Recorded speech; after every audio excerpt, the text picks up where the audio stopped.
กราบถวายความเคารพพระเถรานุเถระครูบาสังฆะที่เคารพอย่างสูงทุกรูปเจริญสุขสวัสดีสาธุชนท่านผู้ฟังทุกคนทุกท่านสำหรับสาธุชนท่านผู้ฟังที่ให้เกียรติรับฟังรายการธรรมาภิวัตรอันเป็นรายการวิทยุเพื่อการเผยแผ่พระพุทธศาสนาส่งเสริมการศึกษาและพัฒนาสังคมรายการนี้รับผิดชอบโดยอาตมาภาพพระสาธิตธีระปัญโยประธานมูลนิธิธีระปัญโยตั้งอยู่ณที่พักสงฆ์สถาบันธรรมาภิวัตรบ้านศพเตินตำบลศพปาดอำเภอแม่เมาะจังหวัดลำปางรายการนี้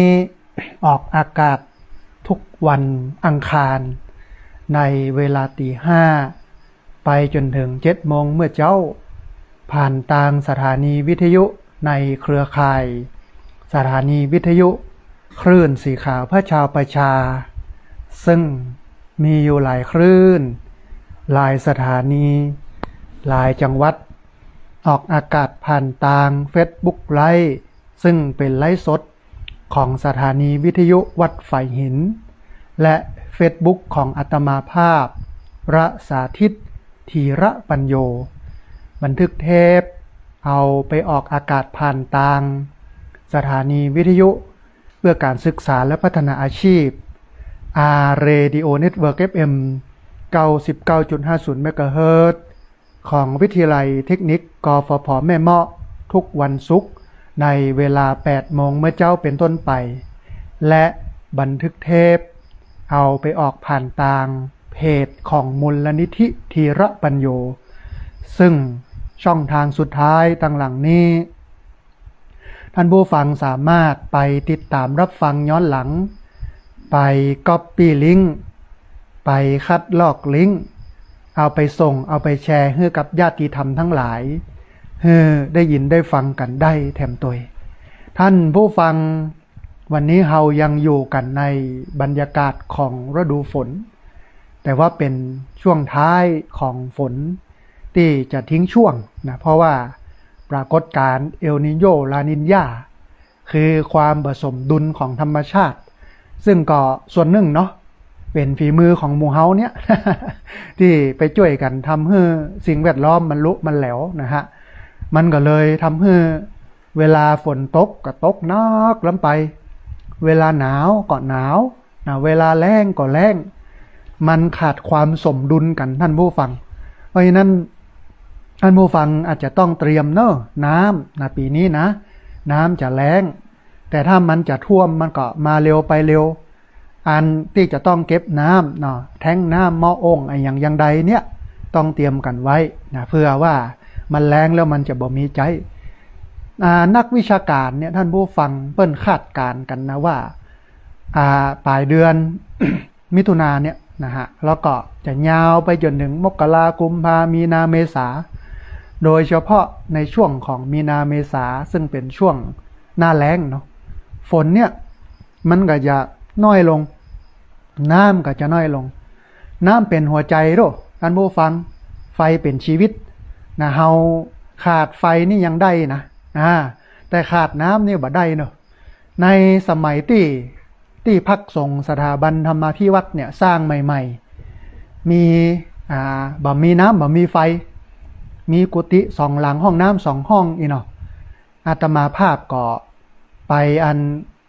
ตักน้ำไปหาบน้ำเหมือนสมัยตะก้อนนะเมื่อ10 ปีที่แล้วนะฮะหาบน้ำห้วยแม่จางนะขึ้นมาเอามาใส่ห้องน้ำแต่ว่าเวลาส่งน้ำเนี่ยก็ลงไปส่งน้ำตังลุ่มไปอาบน้ำตังลุ่มไฟก็ใจเตียนเข้าพรรษาจุดนะฮะก็ทำให้เกิดแสงสว่างแต่ว่าน้ำเนี่ยมันขาดบ่ได้เพราะฉะนั้น เมื่อเฮาหูปรากฏการณ์อย่างอี้เฮาก็เตรียมตัวกันไว้ก่อนคนที่หูเหตุการณ์ล่วงหน้าแล้วก็เตรียมตัวไว้ก่อนเนี่ย จะเป็นคนที่ประสบปัญหาน้อย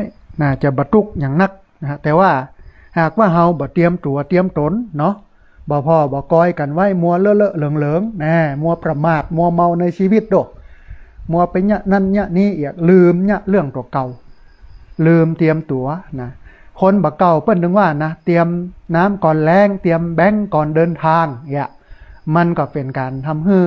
เวลาปัญหามันเกิดเนี่ยเขาก็จะบ่ได้ประสบปัญหาแถมมุมหนึ่งท่านผู้ฟังโดยภาวะเอลนิโญลานิญญาหากว่าน้ำมันมานักทำให้เกิดน้ำล้นตลิ่งน้ำป่าไหลหลากดินโคลนถล่มเนาะมันก็เป็นผลกระทบกับเฮาเหมือนกันนะเพราะฉะนั้นเนี่ยท่านผู้ฟังอาจจะต้องใช้ชีวิตนะด้วยความแบบประมาทถ้าประมาทแล้วเนี่ยมันก็จะทำให้เกิดความลำบากขึ้นมาสัตว์สิ่งหิ่งห้อยท่านผู้ฟังที่มากับน้ำไม่ว่าจะเป็นงูตะเข็บตะขาบแมงป่องเพราะว่ามันชื้นเนาะสัตว์หมู่นี้มันชอบอากาศชื้นๆนะฮะมันก็จะมารวมไปจนถึงยุงด้วยนะวัดไข้อย่างโดยพระเจ้าได้ตรัสไว้ว่าอันก่อนจะปรินิพพานพระเจ้าเปิ้นอู้ไว้เป็นกรรมสั่งเสียก็แล้วกันว่าภิกษุทั้งหลายเธอจงดำเนินชีวิตด้วยความไม่ประมาทเถิดนั่นแสดงว่าเฮาเนี่ยบ่ควรจะประมาทในมัวเมาในประมาทมัวเมาในชีวิตเอาชีวิตนั้นให้มันมีสติสตังอยู่เสมอเตรียมตัวป้องกันแก้ไขปัญหาเพื่อที่จะบ่ให้เกิดผลกระทบที่มันมีการเปลี่ยนแปลงของโลกนะฮะท่านผู้ฟังในวันนี้ก็เป็นแห่งวันหนึ่งหลังจากที่เฮาได้มาร่วมกันรอเตียนเข้าพรรษาซึ่งเป็นการรอเตียนครั้งที่19ของเครือข่ายสถานีวิทยุคลื่นสีขาวเพื่อชาวประชาณที่พักสงฆ์สถาบันธรรมาภิวัตรบ้านศพเตินตำบลศพปาดอำเภอแม่เมาะจังหวัดลำปางเบื้องต้นต้องกราบขอบพระคุณครูบาอาจารย์พระเถรานุเถระทุกรูปนะครับที่มาช่วยงานเนาะบางรูปอย่างอาจารย์ท่านพระครูชลทานพิทักษ์เนาะเปิ้นก็มาจำวัดกับลูกศิษย์เปิ้นก็มาจำวัดอยู่ก่อนนะฮะ1 คืนมาเตรียมอย่างหลายวันนะฮะรวมไปจนถึงอาจารย์พระครูสังวรศิลาภิลักษ์ที่เปิ้นเป็นเจ้าของเบ้าเตียนที่ให้เฮามาหล่อกัน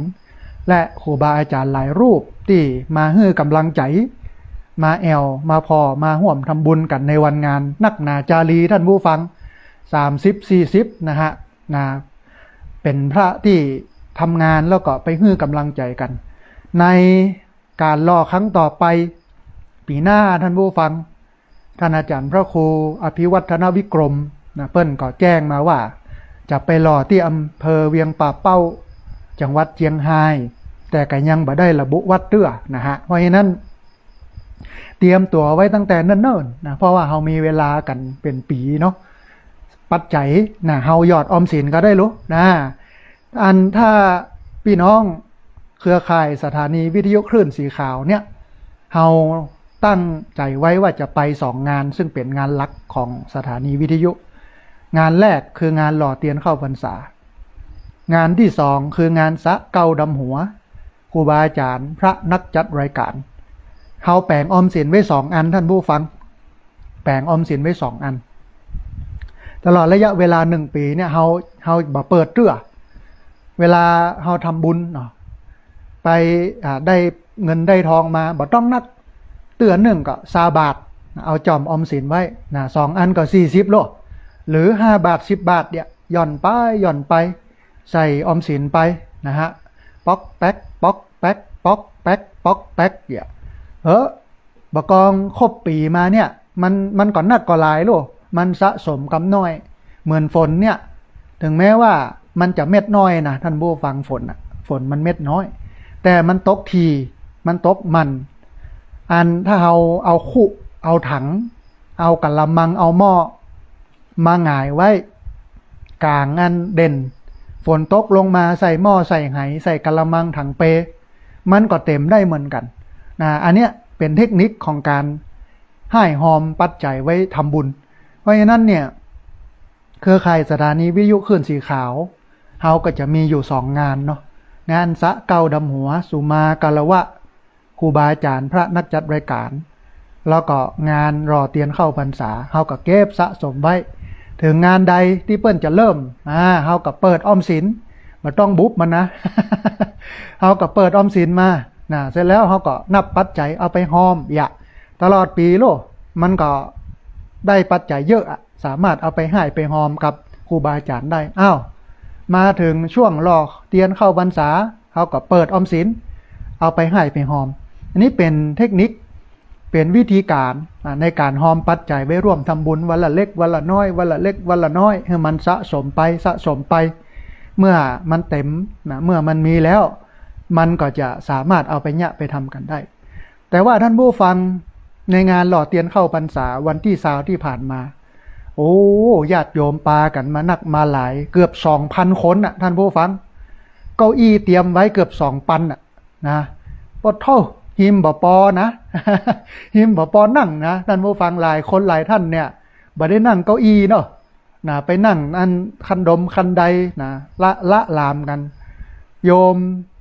นักเรียนโรงเรียนผู้สูงอายุเพิ่งก็บอกว่าปะหมู่เลยนะโอ้โธ่คนนักคนหลายอันนี้เป็นพลังของเฮาลูกต้องอนุโมทนาบุญขอบอกขอบใจญาติโยมเนอะที่มาห่วมกินห่วมตาลหล่อเตียนเข้าพรรษาข้อบกพร่องข้อผิดพลาดต่างๆต้องขอสุมาอาภัยกับญาติโยมที่บ่ได้ต้อนรับขับสู้บ่ได้ได้บ่ได้ตักได้ถามเพราะว่างานมันเต็มหน้าเต็มตาท่านผู้ฟังพอต้องต้อนรับญาติโยมที่มาเป็นพันๆนะฮะแต่ว่างานก็ออกมาแล้วออกมาดี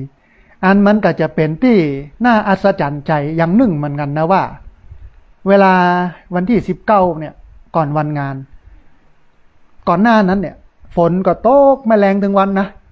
3 โมงเอาละ4 โมง3 โมง4 โมง5 โมงนี่มาละล่มแต่บอกกองวันที่19เนี่ยปรากฏว่าบ่ตกแล้วแหมวันหนึ่งวันที่20เหมือนกันก็บ่ตกเหมือนกันนะบ่ตกเหมือนกันแต่บ่กองเสร็จงานปุ๊บญาติโยมปิกบ้านปิกจองเก็บข้าวเก็บครัวช่วยกันจ้อมไว้อันอย่างที่มันจะเปียกอันอย่างที่มันจะแหลวย้อนน้ำย้อนฝนเฮาก็เก็บเข้าห่ม5 โมงแม่แรงนั่นผู้ฟังโอ้โธลมมาบึ้งบังฝนมาซั่วตกจนน้ำนองน้ำไหลอาตมาภาพก็บอกว่าโอ้บุญกินบุญตาลของพี่น้องเครือข่ายสถานีวิทยุคลื่นสีขาวเพื่อชาวประชานี่ไม่ใช่ธรรมดาแหงเนอะหยุดฟ้าหยุดฝนได้นี่เป็นความเทวดาเพิ่นก็คงจะอนุโมทนาอันฝนไว้ให้เฮาเนาะ ถ้าเป็นภาษาบ้านเฮานะแต่มันเป็นวิทยาศาสตร์มันก็ว่าไปอย่างนึงมันก็เป็นเรื่องธรรมชาติที่จริงเฮาก็ต้องเชื่อกับเรื่องธรรมชาตินั้นมันมีเหตุมันมีปัจจัยมากกว่าความเชื่อที่มันเป็นความศรัทธาในศาสนาที่มันบ่มีเหตุผลรองรับแต่มันก็ถือว่าดีอันต้องอนุโมทนาบุญขอบคุณเจ้าภาพปัจจัยถวายพระสงฆ์เนอะอนุโมทนาบุญกับเจ้าภาพปัจจัยที่เอาไปซื้อสังฆทานถวายพระสงฆ์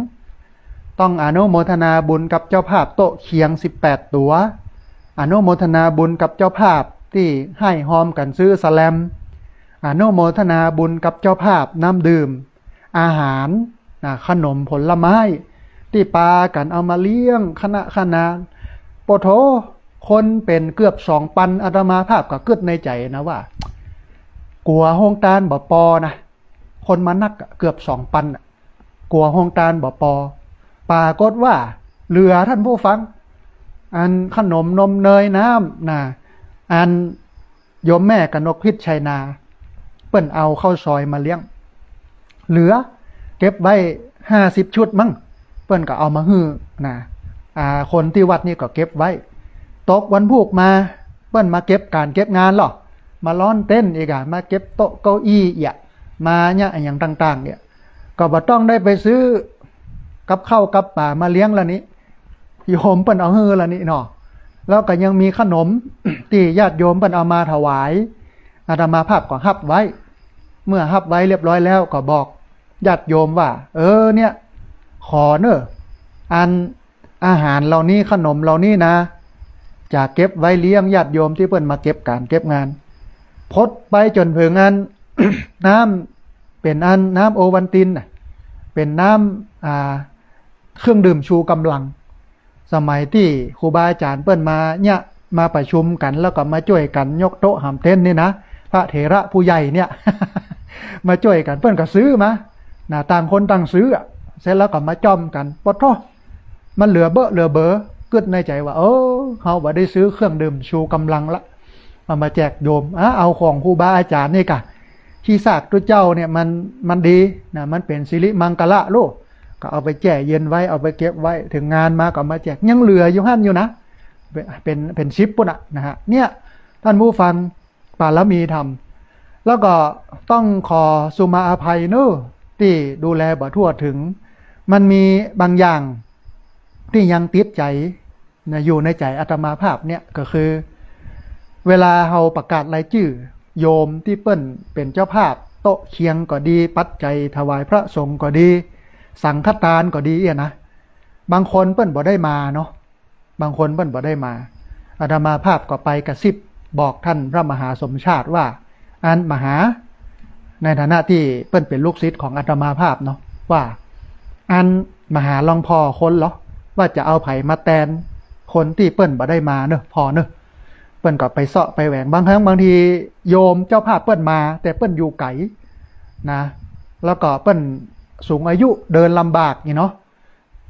มาซ้อนกัน2 คน ต้องขอสุมาอาภัยนะครับก็เกิดเห็นมุมนึงว่ามันซ้อนกันก็ดีแล้วกะมาทำบุญร่วมชาติตักบาตรร่วมขันนี่เนาะใจของพี่น้องเครือข่ายสถานีวิทยุคลื่นสีขาวมันก็ต้องเป็นใจแบบนั้นก็คือใจเอื้อเฟื้อเผื่อแผ่แบ่งปันเปิดโอกาสให้คนอื่นได้ร่วมทำบุญก็มี2-3 คณะเนาะนะคณะของงานท่านพระอาจารย์เสน่ห์กาหลงที่อำเภอแจ้ห่มจังหวัดลำปางโปโทเอาละเด็กละอ่อนวัยรุ่นมากันม่วนนะฮะแล้วก็ของน้องเจ้าขุนนะแล้วก็แหมคณะหนึ่งสลับซับเปลี่ยนกันไปฟังกับม่วนงานสันเล่านะกล่อมคนในงานนะฮะดีอย่างหนึ่งท่านผู้ฟังที่พักสงฆ์สถาบันธรรมาภิวัตน์นี่ที่มันกว้างเฮาสามารถจอดรถนะตั้งหลังตั้งสวนเวลุวันสวนไผ่10 ไร่ได้รถก็ไหลเข้าไปลึดนะรถเป็นหลายร้อยกันนะไปจอดข้างหลังนะฮะมันก็เลยทำให้อันความดีความงามมันเกิดขึ้นขยะต่างๆนะอาตมาภาพวางไว้จุดเดียวบอกว่าอีแม่เนอะมาวางขยะเอามาไว้ตั้งเพนเนอะที่ตังขึ้นเพนนะญาติโยมก่อนหน้าหักแต่ก็ยังมีพ่องที่เอาขว้างเหี้ยนั่นเหี้ยนี่แต่บ่นักนะฮะบ่พอนักเท่าใดถ้าเป็นเปอร์เซ็นต์เนี่ยก็สัก10%เนี่ยนะฮะใน100%งานก็90%ก็สำเร็จเสร็จสิ้นลงไปได้ด้วยดีนะฮะแต่วันนี้ท่านอาจารย์พระครูสังวรศิราภิลักษ์นะอำเภอสันปะตองเปิ้นก็มาเอาเบ้าเตียนเอาเตียนไปละเอาไปแกะที่วัดเปิ้นพุทธนะฮะแกะเสร็จแล้วเปิ้นก็จะประดับตกแต่งแปลงดาเตรียมเอาไปถวายนะที่ต่างๆนะฮะใกล้ๆเนี่ยวันที่20นะวันที่20 มิถุนายน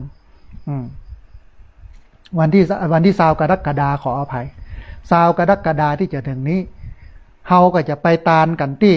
อันดอยอินทนนท์ท่านผู้ฟังขึ้นไปตานบนดอยนะตานกันที่ดอยอินทนนท์นะฮะบนดอยปูนนะฮะไปช่วยกันสนับสนุนครูบาอาจารย์พระสงฆ์นักจัดรายการนะให้เปิ้นได้มีกำลังใจแล้วก็เข้าของสัมปติต่างๆนะที่ญาติโยมทำบุญถวายทานมาเนี่ยมาปูจาเตียนแว่น20 บาทแล้วเอามาหลอมมาล่อกันหลอมแรงใจหล่อเนี่ยในเดือน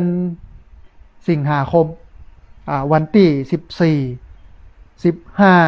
16เฮาก็จะเอาไปถวายให้กับวัดวาต่างๆที่อยู่ชายแดนจังหวัดบุรีรัมย์จังหวัดสุรินทร์จังหวัดศรีสะเกษนะฮะแล้วก็ไปให้กำลังใจฐานทหารตามแนวชายแดนตอนนี้มีรถหลายกันแล้วนะที่แจ้งความประสงค์จำนงหมายมาว่าจะไปเนี่ยนะฮะท่านอาจารย์พระครูอภิวัฒนวิกรมเปิ้นก็บอกว่าบ่ให้เกิน40 กันนะบ่ให้เกิน400 คนนะตอนนี้ก็เริ่มทยอยกันไป อันดามาภาพก็จะปานักเรียนโรงเรียนผู้สูงอายุบางส่วนนะที่มาช่วยการช่วยงานเนาะไปนะฮะ ขึ้นไปอันแอลขึ้นไปทำบุญกับญาติโยมนะมันก็จะเป็นที่น่าม่วนอกม่วนใจเป็นบุญที่มันเกิดความประทับใจแล้วก็ในเวลากินเวลาตาลของเฮาตอนที่เปิ้นเริ่มทำพิธีประธานจุดธูปเทียนปูชาพระรัตนตรัยเฮาก็สงบแต่เนาะเฮาก็เงียบนะฮะเสียงบ่มีสักอิสักอะเนี่ยคือคนกินคนตาลแด๊ะๆนะฮะคือถ้าเป็นที่อื่นนะอันนี้บันับเลี้ยงเล่านะท่านผู้ฟังงานวัดงานวาเนี่ยที่เปิ้นเอาวัดเป็นบาเอาศาสนาเป็นบ่อนเนี่ยกินเหล้าเมายาอ้างเรื่องบุญแต่เป็นบาปนี่นะมันจะวุ่นซะวุ่นเชี่ยมันจะวุ่นวายประสบสงบปากสงบคำเนาะเพราะคนมันเมาขนาดบ่เมาอ่ะยังอู้กันนะฮะแต่บ่กองเฮามาพ่อพี่น้องขึ้นสีขาวอันนี้ต้องยกนิ้วฮือเนาะต้องอนุโมทนาแต๊ะนะฮะเติงเวลาทำบุญมาเงียบกิ๊บบ่มีไผเสียงดังบ่มีไผอู้ไผเอ่ยเงียบสงบคนเป็นพันน่ะบ่น่าเชื่อนะที่จริงมันก็ต้องอึดเอาเนาะอู้กันโอเอนะหมู่เฮาเงียบหมดจุดธูปจุดเทียนบูชาพระรัตนตรัยไหว้พระหับศีลขีนตาลไปจนแล้วอ่ะก็ยังสงบอยู่นะอาดามาภาพก็ไล่ไปอันขอบอกขอบใจญาติโยมที่มาต่างๆได้ตันพ่องบ่ได้ตันพ่องเพราะว่าคนมันนักมันหลายเกือบ 2,000 เนาะนะฮะอันที่จริงเนี่ยเฮามากินมาตาลแบบเนี้ยมันก็ดีอย่างหนึ่งคือมันทำให้คนในพื้นที่เปิ้นหันว่าการกินการตาลที่แท้จริงเนี่ยมันกินมันตาลอย่างไรนะการกินการตาลที่หวังบุญสูงสุดเนี่ยมันเนี่ยกันได้อย่างใดมันเนี่ยได้อย่างใดก็อย่างที่เฮามาร่วมกินร่วมตาลกันหล่อเตียนเนี่ยอาตมาภาพก็พยายามให้ญาติโยมได้ครบบุญ3ประการก็คือ1บุญศีลกูคนก็หับศีลเรียบร้อยแล้วเนาะมีศีลละนะ2บุญตาลนะบุญตาลก็คือเฮาถวายตาลลูกถวายตาลหล่อเตียนนะฮะเฮาบริจาคเงิน20 บาทหลายคนนักกว่านั้นนะฮะเอาแว่นเตียนมาไปใส่ในหม้อนะเสร็จแล้วก็เอาไปต้มเสร็จแล้วก็ตักไปใส่นะอย่างต่างๆอย่างเงี้ยมันก็มีพ่องเนาะที่อันเตียนมันไปเพลินใส่กันนี่นะ ต้องขอสุมาอภัยเด้อญาติโยมไข่ที่เตียนตกใส่ตีนตกใส่เท้านะตกใส่เสื้อใส่ผ้านะไปจอดกันนี่นะสลังปังปาดใส่กันเนี่ยต้องให้อภัยกันเด้อเพราะมันไม่ได้เกิดจากความตั้งใจโลกมันเป็นเรื่องของความประมาทพลาดพลั้งเนาะไม่ได้ตั้งใจไม่ได้มีเจตนาที่จะเอาไปหะใส่นะนั่นพอดีนักเรียนน่ะโรงเรียนผู้สูงอายุใส่เสื้อเหลืองเปิ้นมารายงานเนาะอาจารย์เอานะเตียนนะบางครั้งบางทีเปิ้นตักมาแล้วอันมันไปสะดุดหั่นไปเพอะไปตั้งหน้าไปหยอดใส่ตีน หยอดใส่หั่นใส่นี่ก็มีเนาะเฮาก็จะไปถือโทษโกรธเคืองเนาะเวลาเฮากินเฮาตาลเนี่ยเฮาทำใจฮื้อจุ่มนะทำใจฮื้อเย็นทำใจฮื้อดีอันอานามาภาพอู้บ่อยๆว่าใจใส่มันเป็นบุญเนาะใจคุณมันเป็นบาปนะอัน อู้หงตาลบัดแล้วท่านผู้ฟังกับข้าวกับป่าเรือเบอะโอ้แทนที่จะบ่ปอกินนะแทนที่จะบ่ปอใจนี่ต้องอนุโมทนาบุญแต๊ะกับญาติโยมที่เอาหงตาลมาแจกกันอันนักเรียนโรงเรียนผู้สูงอายุบางคน ที่อยู่ในการที่เปิ้นกำลังหล่อเตียนกันท่านน่ะไปเก็บก๊อกมาอย่างมานี่นะปวดหลายคนก็บอกว่าจนป้อบ่ได้กินข้าวกินปลาแล้วอาจารย์ มันได้ยั้งเลยอ่ะคนเป็นพันนะเกือบ 2,000นะฮะอันเนี้ย เป็นบุญแท้ๆแล้วเตรียมงานกันมาเป็นเดือนท่านผู้ฟังไปเอาผามไปตัดไม้ไผ่นะไปมุงตอนแรกก็กะว่า จะใช้ผามดนะแต่เฮาลองมาเนี่ยพอแล้ว มันยากมากนะผามเนี่ยมันต้องไปเก็บใบตองตึง แล้วก็ต้องมาสานไม้ไผ่สาน2 อันก่อนนะท่านผู้ฟังสานตั้งบนตั้งลุ่มแล้วก็เอาใบตองตึงไว้ตั้งกลางก็โถสารไว้จัดนักได้เห็นน้อยเดียวหน้าเจดีย์ก็เลยกึดในใจว่าเอาที่หน้าเจดีย์นี้เอาไว้ให้พระคุณเจ้าครูบาอาจารย์พระเถระไว้อยู่แล้วก็ญาติโยมบางส่วนที่เปิ้นจะมากินมาตานเนื้ออยู่หั่นเนาะมันก็ได้ตามนั้นที่เหลือก็จะเอาอันสแลมนะมามุงเอานะอาจจะฮ้อนน้อยหนึ่งท่านผู้ฟัง นะแต่ว่าอาตมาภาพก็เชื่อว่าญาติโยมอดได้ทนได้กับข้าวกับปลาก็มื้อเดียวอันนี้ต้องขออภัยกับญาติโยมเนอะที่อ่านเปิดห้องตาลก่อนแล้วอาตมาภาพไปบอกอาจจะคุณเครื่องใจเล็กน้อยเนาะนะคือต้องการเพื่อเปิดเวลาเดียวมันจะได้บ่วุ่นวายคติของอาตมาภาพเนี่ยว่ากับข้าวที่ล้ำที่สุดนะก็กินตอนหิวถ้าอิ่มมากินมันก็บาล้ำนะถ้าหิวมากินเนี่ยปวดโธมันหมดลึงหมดลาบด้วยก็อดทนกันเนาะมาฝึกขันติปารมีความอดทนเหมือนพระโพธิสัตว์พระพุทธเจ้าของเฮานี่กะกว่าเปิ้นจะมาเป็นพระพุทธเจ้าได้คือเฮาไหวเฮาสาเนี่ยมันไม่ใช่ธรรมดาโลเปิ้นอดเปิ้นทนปวดโธเปิ้นเสียสละโดยเฉพาะญาติสุดท้ายที่เปิ้นเกิดมาเป็นพระเวสสันดรนะฮะโอ้เปิ้นอดทนอดกั้นสละกูสิ่งกูอย่างเนี่ยถ้าเฮาบ่อดถ้าเฮาบ่ทนเฮาก็บ่ได้ดิบได้ดีนะคนมันจะได้ดีได้มันต้องอดทนคนหนึ่งวันนี้ผู้ชนะคนที่ชนะคนเนี่ยมันบ่ใช่ชนะได้อย่างอื่นนะความอดทนเนี่ยมันเป็นหนึ่งของชัยชนะนั้นถ้าเฮาอดทนสูงปอเนี่ยความอดทนเฮามันก็จะสร้างคุณค่ามันคุ้มกับการอดทนบั้นปลายของการอดทนเนี่ยคือความคุ้มค่าในการอดทนรอนะฮะญาติโยมก็ส่วนใหญ่ 99% อดทนนะร้านค้าก็โอ้ขันแนงจะอันไม่ใช่ร้านค้าโฮงทานก็จะแจกแต่ว่าขนมน้ำดื่มนะอันผลไม้เนี่ยเปิดตลอด24ชั่วโมงนะเฮือโยมได้กินได้อย่างกันไปน้ำก็เหลือเบออานิสงส์ของโยมที่เอาน้ำมาตาลบ่ใจแค่มาเลี้ยงคนที่มาทำบุญในการหล่อเตียนเข้าพรรษาเกือบ 2,000 คนต้องอันในวันพรุ่งนี้ท่านผู้ฟังอาตมาภาพก็จะพานักเรียนโรงเรียนผู้สูงอายุไปศึกษาดูงานที่อำเภองาวจังหวัดลำปางเมื่อไปดูแล้วมันก็จะต้องใช้น้ำมันก็จะต้องใช้อาหารปัจจัยของญาติโยมที่ร่วมทำบุญหล่อเตียนเข้าพรรษามาพดไปแผ่วนักเรียนโรงเรียนผู้สูงอายุในฐานะที่เป็นคนมาช่วยการช่วยงานอาหารอาหารตอนเจ้าก่อนที่จะเดินทางเพราะว่าไปไก่โดอำเภองาวประมาณ7 โมงแม่เจ้านี่จะเลี้ยงข้าวกล่องละเป็นข้าวพัดสั่งเรียบร้อยแล้ว6-70 คน80 คนกล่องหนึ่งก็ประมาณ40-50 บาทมีไข่ดาวด้วยเนี่ยปัจจัยของโยมที่ร่วมทำบุญมานะอันนี้ต้องอนุโมทนาบุญเนอะญาติโยมที่ฟังอยู่ทางบ้านยกมือขึ้นสาธุท่วมหัวเนอะอนุโมทนาบุญร่วมแถมบปอน้ำดื่มที่เอามาเลี้ยงญาติโยมเหลือเก็บไว้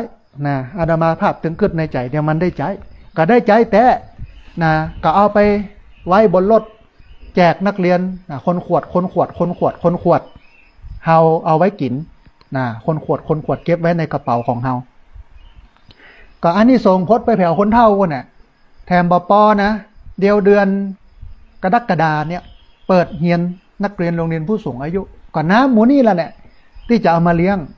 รวมไปจนถึงนักเรียนโรงเรียนต่างๆที่เปิ้นอยู่ใกล้แถวนี้บอกว่าจะเป็นโรงเรียนซบปาดโรงเรียนซบเมาะโรงเรียนซบเตินโรงเรียนแม่จาง ที่เปิ้นจะมาอบรมกันเนี่ยเพราะว่าปกติที่พักสงฆ์สถาบันนามาพิวัตรเนี่ยเป็นสถานที่อบรมบ่มเพาะคนด้วยเปิ้นก็จะมากันน้ำหมูเนี่ยที่โยมตาลกันมาเนี่ยคนเล็กคนน้อยเนี่ยก็เอาไปให้เปิ้นกินเปิ้นใจนี่คือประโยชน์ป้าน้องว่ายิงปืนนัดเดียวได้นก2 ตัวญาติโยมทำบุญครั้งเดียวได้บุญต่อไปเป็นสายเป็นเส้นเนี่ยนี่คือความงามของพี่น้องเครือข่ายสถานีวิทยุคลื่นสีขาวคนในพื้นที่หรือว่าคนที่อื่นที่เปิ้นกินเปิ้นตาลเนี่ยมันเป็นการกินการตาลที่มันบ่บริสุทธิ์เนี่ยอย่างถึงบอกว่าเป็นการกินการตาลที่มันบ่บริสุทธิ์มันมี2 อย่างท่านผู้ฟังกินตาลเอาเหล้ามาสูญอันเนี้ยเป็นการกินตาลที่ไม่บริสุทธิ์ทำบุญเป็นแสนจัดงานเป็นหมื่นหลายหมื่นหลายแสนแต่ได้บุญน้อยเดียว10 เดียวบ่ได้เป็นร้อยเพราะอย่างเพราะเอาเหล้ามาสูญถ้าทำบุญมันต้องทำแบบที่เฮามาหล่อเตียนกันนี่คนเกือบ 2,000 ชีวิตบ่มีไผกินเหล้าบ่มีไผสูบบุหรี่มันเงียบสงบไป เป็นการกินการตานที่ประทับใจผู้คนทั้งหลายเนี่ยเฮาไปที่ไหนเฮาก็เป็นแบบอย่างให้หมู่ให้จุ่มเนาะให้เปิ้นได้หันว่าขึ้นสีขาวเนี่ยเปิ้นกินเปิ้นตานกันอย่างไรนะฮะอันที่สองกินตานที่มันบ่ได้บุญก็คือมีดนตรีนะมาเต้นมาลำโดยเฉพาะลำวงอะไรอย่างเนี้ยท้ายที่สุดก็พิษลูกพิษเมียกันคือมันหาเงินได้แต่ได้มาโดยการที่เฮาทุจริตได้มาโดยการที่เฮาเนี่ยบ่ถูกบ่ทิ่มเนี่ยมาด้วยความแปดเปื้อนเงินได้มาด้วยความแปดเปื้อนมันบ่สะอาดมันก็จะไปได้บุญเต็มอย่างได้บุญก็ลดลงนะแถมบ่พอบางวัดบางวาเนาะนะฮะก็ได้เงินมาก็แบ่งสรรปันส่วนกันวัดกึ่งหนึ่งกรรมการกึ่งหนึ่งบุญก็บ่ได้เต็มแต่ว่าบุญของพี่น้องเครือข่ายสถานีวิทยุคลื่นสีขาวเพื่อชาวประชาเนี่ยได้บุญเต็มได้อิ่มเต็มกินข้าวกินปลาอะไรอย่างเรียบร้อยญาติโยมก็เดินทางกลับโดยสวัสดิภาพพี่น้องเวียงป่าเป้าเจียงไฮ้พี่น้องเชียงใหม่พี่น้องหลบปูนพี่น้องลำปางพี่น้องแป้น่านพะเยาเชียงไฮ้แม่ฮ่องสอนที่มาห่วมกินห่วมตานกันก็ปากันกลับบ้านโดยสวัสดิภาพเนี่ยนี่คือบุญของเฮานะคนเป็นเกือบ 2,000 บัดแต่บอกว่านี่นะท่านผู้ฟังวัดอื่นๆเนี่ยจัดบ่ได้อย่างน้อยถ้าจัดแล้วก็จะต้องมีบุบหูตีตากันแน่เพราะว่าบางวัดบางวาเนี่ยเปิ้นบ่ได้ห้ามศรัทธาในเรื่องของการกินเหล้าเมายาคือคนพุทธเฮาเนี่ยมันเป็นพุทธน้ำปลายนะท่านผู้ฟังมันเป็นพุทธบ่แตะมันเป็นพุทธที่จะกลายพันธุ์พร้อมจะไปเป็นพราหมณ์มันจะไปเป็นผีหมดแล้วนะเวลากินเวลาตานมันไม่ได้สนใจกับเรื่องของอันบาปบุญคุณโทษนะฮะแต่ว่าถ้าเฮากินเฮาตานโดยที่เฮาใส่ใจในเรื่องของอันเรื่องของให้มันบริสุทธิ์เนาะก็คือเรื่องบ่มีเหล้ามียามันก็จะเป็นพลาอานิสงส์ที่งามบางคนเนี่ยไปใส่ใจกับเรื่องวันนี้ดีวันนี้บ่ดีวันนี้ดีวันนี้บ่ดีเป็นเต็งที่หั่นทั้งที่พระพุทธเจ้าก็บอกว่าวันดีวันบ่ดีพุทธศาสนาเบิ้นบ่ใช่เอาเรื่องหมู่นี้มาเป็นตัวตั้งมันบ่มีในระบบของพุทธศาสนามันเป็นพราหมณ์มันเป็นผีมันเป็นไสยศาสตร์เลิกยามที่ดีก็คือเลิกยามที่พร้อมเวลาไหนพร้อมวันไหนก็เนี่ยวันนั้นเวลานั้นเหมือนกับรอเตียนเข้าพรรษาเนี่ยกะเบิ้นบ่ใช่เอาวันดีวันเสียวันไหนวันใดโลกที่จริงก็กำหนดไว้วันที่21วันติดนะแต่ครูบาอาจารย์เปิ้นบอกว่างเปิ้นก็เลื่อนมาเป็นวันที่20มันก็ไม่ได้มีปัญหาอย่างหรอกงานก็สำเร็จเสร็จสิ้นลงไปได้ด้วยดีเนี่ยคนมาเกือบ 2,000 กินหวานตาลม่วนนี่คือข้อพิสูจน์อันหนึ่งว่าไอ้เรื่องวันดีวันเสียเนี่ยมันบ่มีสีเล่มันบ่มีความสำคัญอะไรอย่างกับหมู่เฮาทั้งหลายมันจะไปเหลือบุญได้อย่างไรท่านผู้ฟังอย่างอันเปิ้นจะไปว่าอย่างบาปบ่แพ้บุญเนาะก็เฮาเนี่ยบุญเฮาเนี่ยความดีมันเนี่ยอย่างไปจะต้องเอาวันนี้เวลานี้เนอะอย่างนี้เนอะมันไม่ได้สำคัญนะบางคนนี่จะเนี่ยอย่างนี้ปโถต้องพอวันพอเลิกพอยามนะฮะมันอยู่ที่เพดีชั่วอยู่ที่ตัวทำสูงต่ำอยู่ที่ทำตัวก็เฮาจะเนี่ยบุญเฮาอย่าไปสนใจกับวันเวลาเนี่ยยังวันดีวันเสียอย่างงานศพเนี่ยที่จริงน่าเอ็นดูเจ้าภาพนะคนเฒ่าบางส่วนเนี่ยนะบอกว่าวันนี้บัดนี้เผาเนอะวันเก้ากองวันนั้นวันนี้วันโน้นนะมันเลยทำให้เจ้าภาพเลยบ่ได้เผาสักวันแล้ววันหนึ่งเนี่ยวันหนึ่งของการจัดงานศพมันเสี่ยงเป็นหมื่นแต่ที่ว่าจัดงานศพแล้วจะเหลือเงินเหลือทองไว้ให้คนต่างหลังนะแต่ไปเชื่อคนที่เปิ้นบอกว่าวันนี้บัดนี้เผาถ้าบ่ห้ามเผาอันหมู่เนี่ยหมู่ทำลายศาสนาหมู่บาปนะไปทำลายศาสนาบดีแทนที่จะไปอนุเคราะห์เปิ้นว่าโอ้อันเอา3 วันปอนอเอา2 วันปอนอเพราะว่าสตังค์มีแล้วก็จะได้เหลือสตังค์เก็บไว้ให้ลูกให้หลานให้คนต่างหลังไว้กินไว้ใจนี่เนาะอันเนี้ยถึงจะดีเพราะฉะนั้นชาวพุทธจะต้องเป็นคนที่ตื่นตัวนะเพราะว่าพุทธะแปลว่าหูท่านผู้ฟังพุทธะแปลว่าตื่นพุทธะแปลว่าเบิกบานมันต้องหูอย่างก่อนหูว่าชีวิตเฮาถึงวันนี้มันบ่มีไผมากำกับ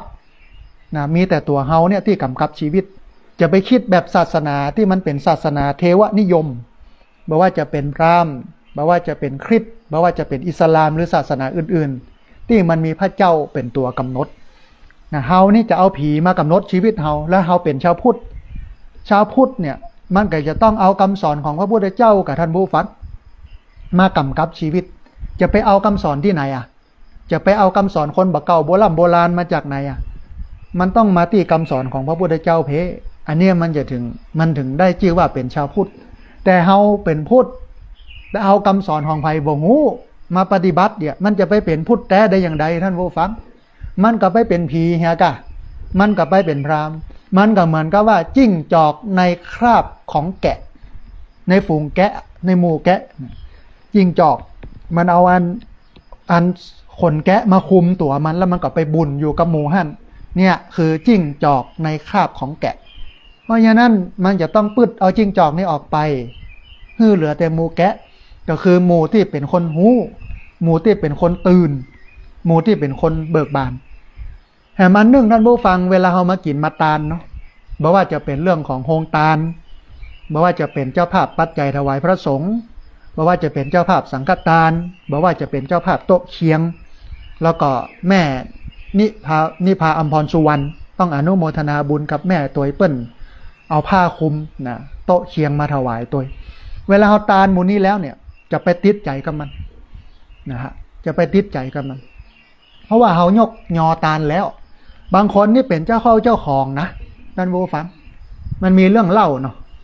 อันเปิ้นสร้างวิหารโลกยายแก้วสุมาเตอร์ถ้าไปตัดไปตรงชื่อไผยายแก้วเปิ้นเป็นนั่นเจ้าภาพเสา91ปอโท50,000นี่เนาะหรือแสนเนี่ย ถึงเวลาวันพระวันศีลนะเปิ้นก็ตึงไปนั่งท่านนั้นน่ะ ป้าแก้วนะไปนั่งท่านนั้นน่ะไปเติกเสาตัวเก่าที่ตัวเก่าตาลนั่นนะบกองวันนั้นมาขวายเฮ้ยป้าคำมาก่อนป้าคำเปิ้นก็เป็นชาวพุทธทั่วไปนะบ่ฮู้หยังนะฮะก็ไปนั่งท่านบกองป้าแก้วมาถึงปุ๊บนะป้าแก้วมาด่ามาว่าโอ้เนี่ยคำอย่าไปนั่งตี้ของข้าใหญ่น่ะเสาวิหารนี่ข้าเป็นคนสร้างนะเห็นหรอออกสตังค์สร้างนะเงินค่าเราเนี่ยนี่นะบกองป้าแก้วตายไปท่านผู้ฟังป้าแก้วไปเปลี่ยนตกโตเฝ้าอันเสาท่านตกโตอยู่เสาฮะนะไม่ได้ไปเกิดที่ไหนอะเกิดจิตมันไปตกที่ฮั่นโลกเพราะฉะนั้นเวลาตาลเนี่ยมันต้องมาดูว่าเฮาตาลทำไมเฮาตาลเนี่ยอย่างการตาลเนี่ยมันบัดใจฮื้อเฮามั่งคั่งมีความสุขร่ำรวยมีเงินทองนะอันนั้นบัดใจวัตถุประสงค์ของการตาลแท้ๆก็คือตาลเพื่อสละความโลภออกจากตัวเองเวลาเฮาเนี่ยอย่างเนี้ยเวลาตาลเนี่ยเขาก็ต้องมองถึงเรื่องนี้คือสละความโลภออกจากตัวเก่าตัวเก่าเนี่ยเป็นคนมีน้ำใจนะมีเบญจธรรมตัวเก่าเนี่ยเป็นคนที่เกื้อกูลสนับสนุนคนอื่นจิตใจที่มันเต็มไปด้วยความโลภนะเต็มไปด้วยความตนีที่เหนียวเต็มไปด้วยอิจฉาริษยาเนี่ยเวลาเอาตาลปุ๊บเนี่ยมันก็ก้อยๆไปคัดใจที่มันเป็นบาปอกุศลมันดำมันใสขึ้นอันนี้คือตาลแต่ว่าตาลต้องอธิษฐานอย่างเดียวคือขอให้กิเลสคือความโลภกดลงของข้าพเจ้ามันลดมันมดลงมันหายลงอันนี้คือการตาลที่ถูกต้องนะไม่ใช่ว่าตาล20 บาทปดโหปนมมือขึ้นบนหัวสาธุขอให้ถูกรางวัลที่1 6 ล้าน8 ล้านเด้ออย่ามันจะไปได้ใหญ่พันผู้ฟังลงทุน20 บาทได้เป็น6 ล้าน7 ล้าน8 ล้านบุญนะฮะอันนี้คือการตาลที่ถูกต้อง พระคุณเจ้าครูบาอาจารย์เพื่อก็จะต้องสอนแบบนี้นะแต่ว่านอกจากเขาจะตาลแล้วเขาอธิษฐานให้ความโลภกดหลงของเขามันลดลงแล้วเอาละโอเคใจเขามันสงบละมันก็สามารถตั้งใจ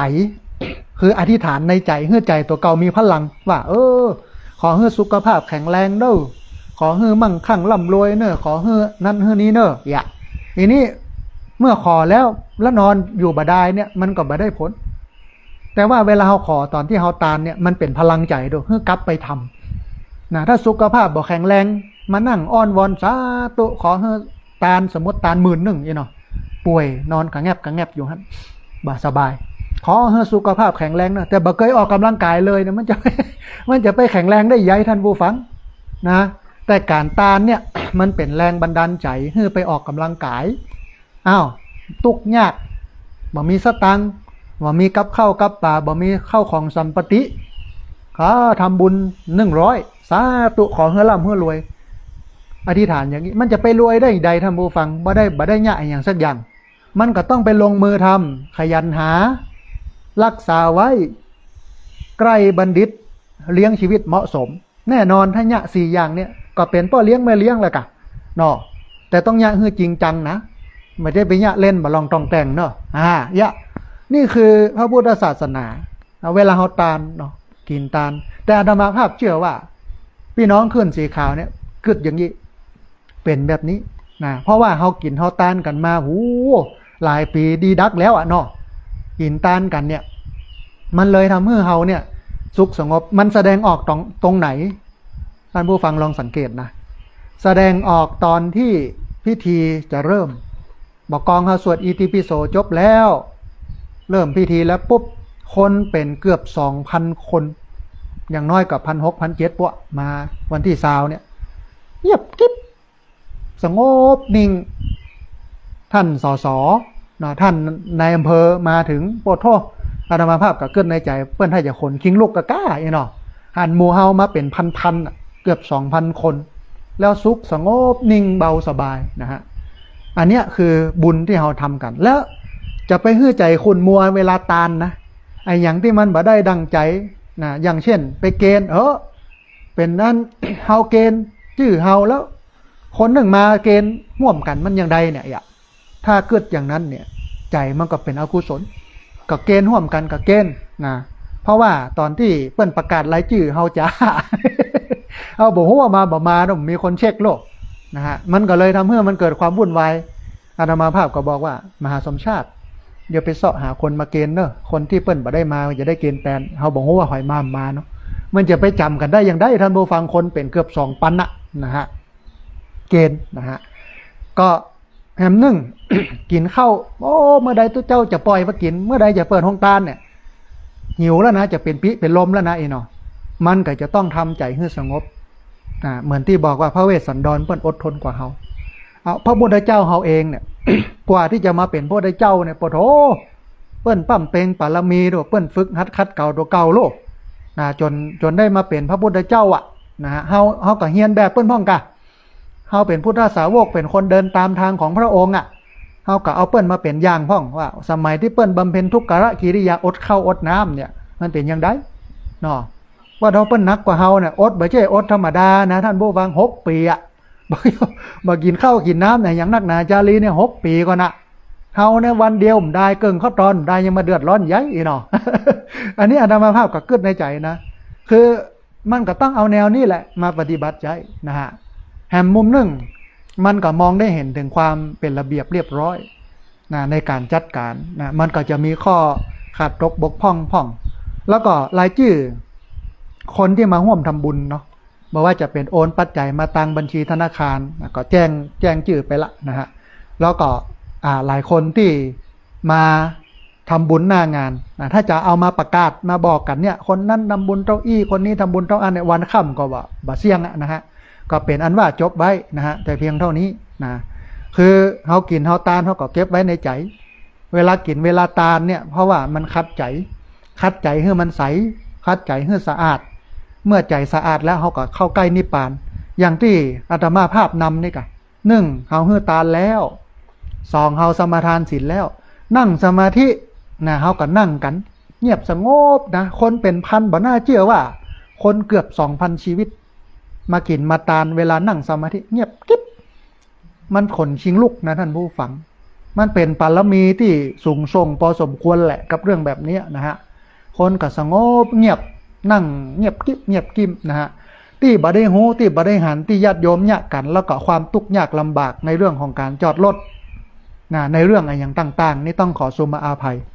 ที่จริงก็ตั้งใจไว้ว่าจะเอานักศึกษารอดอมา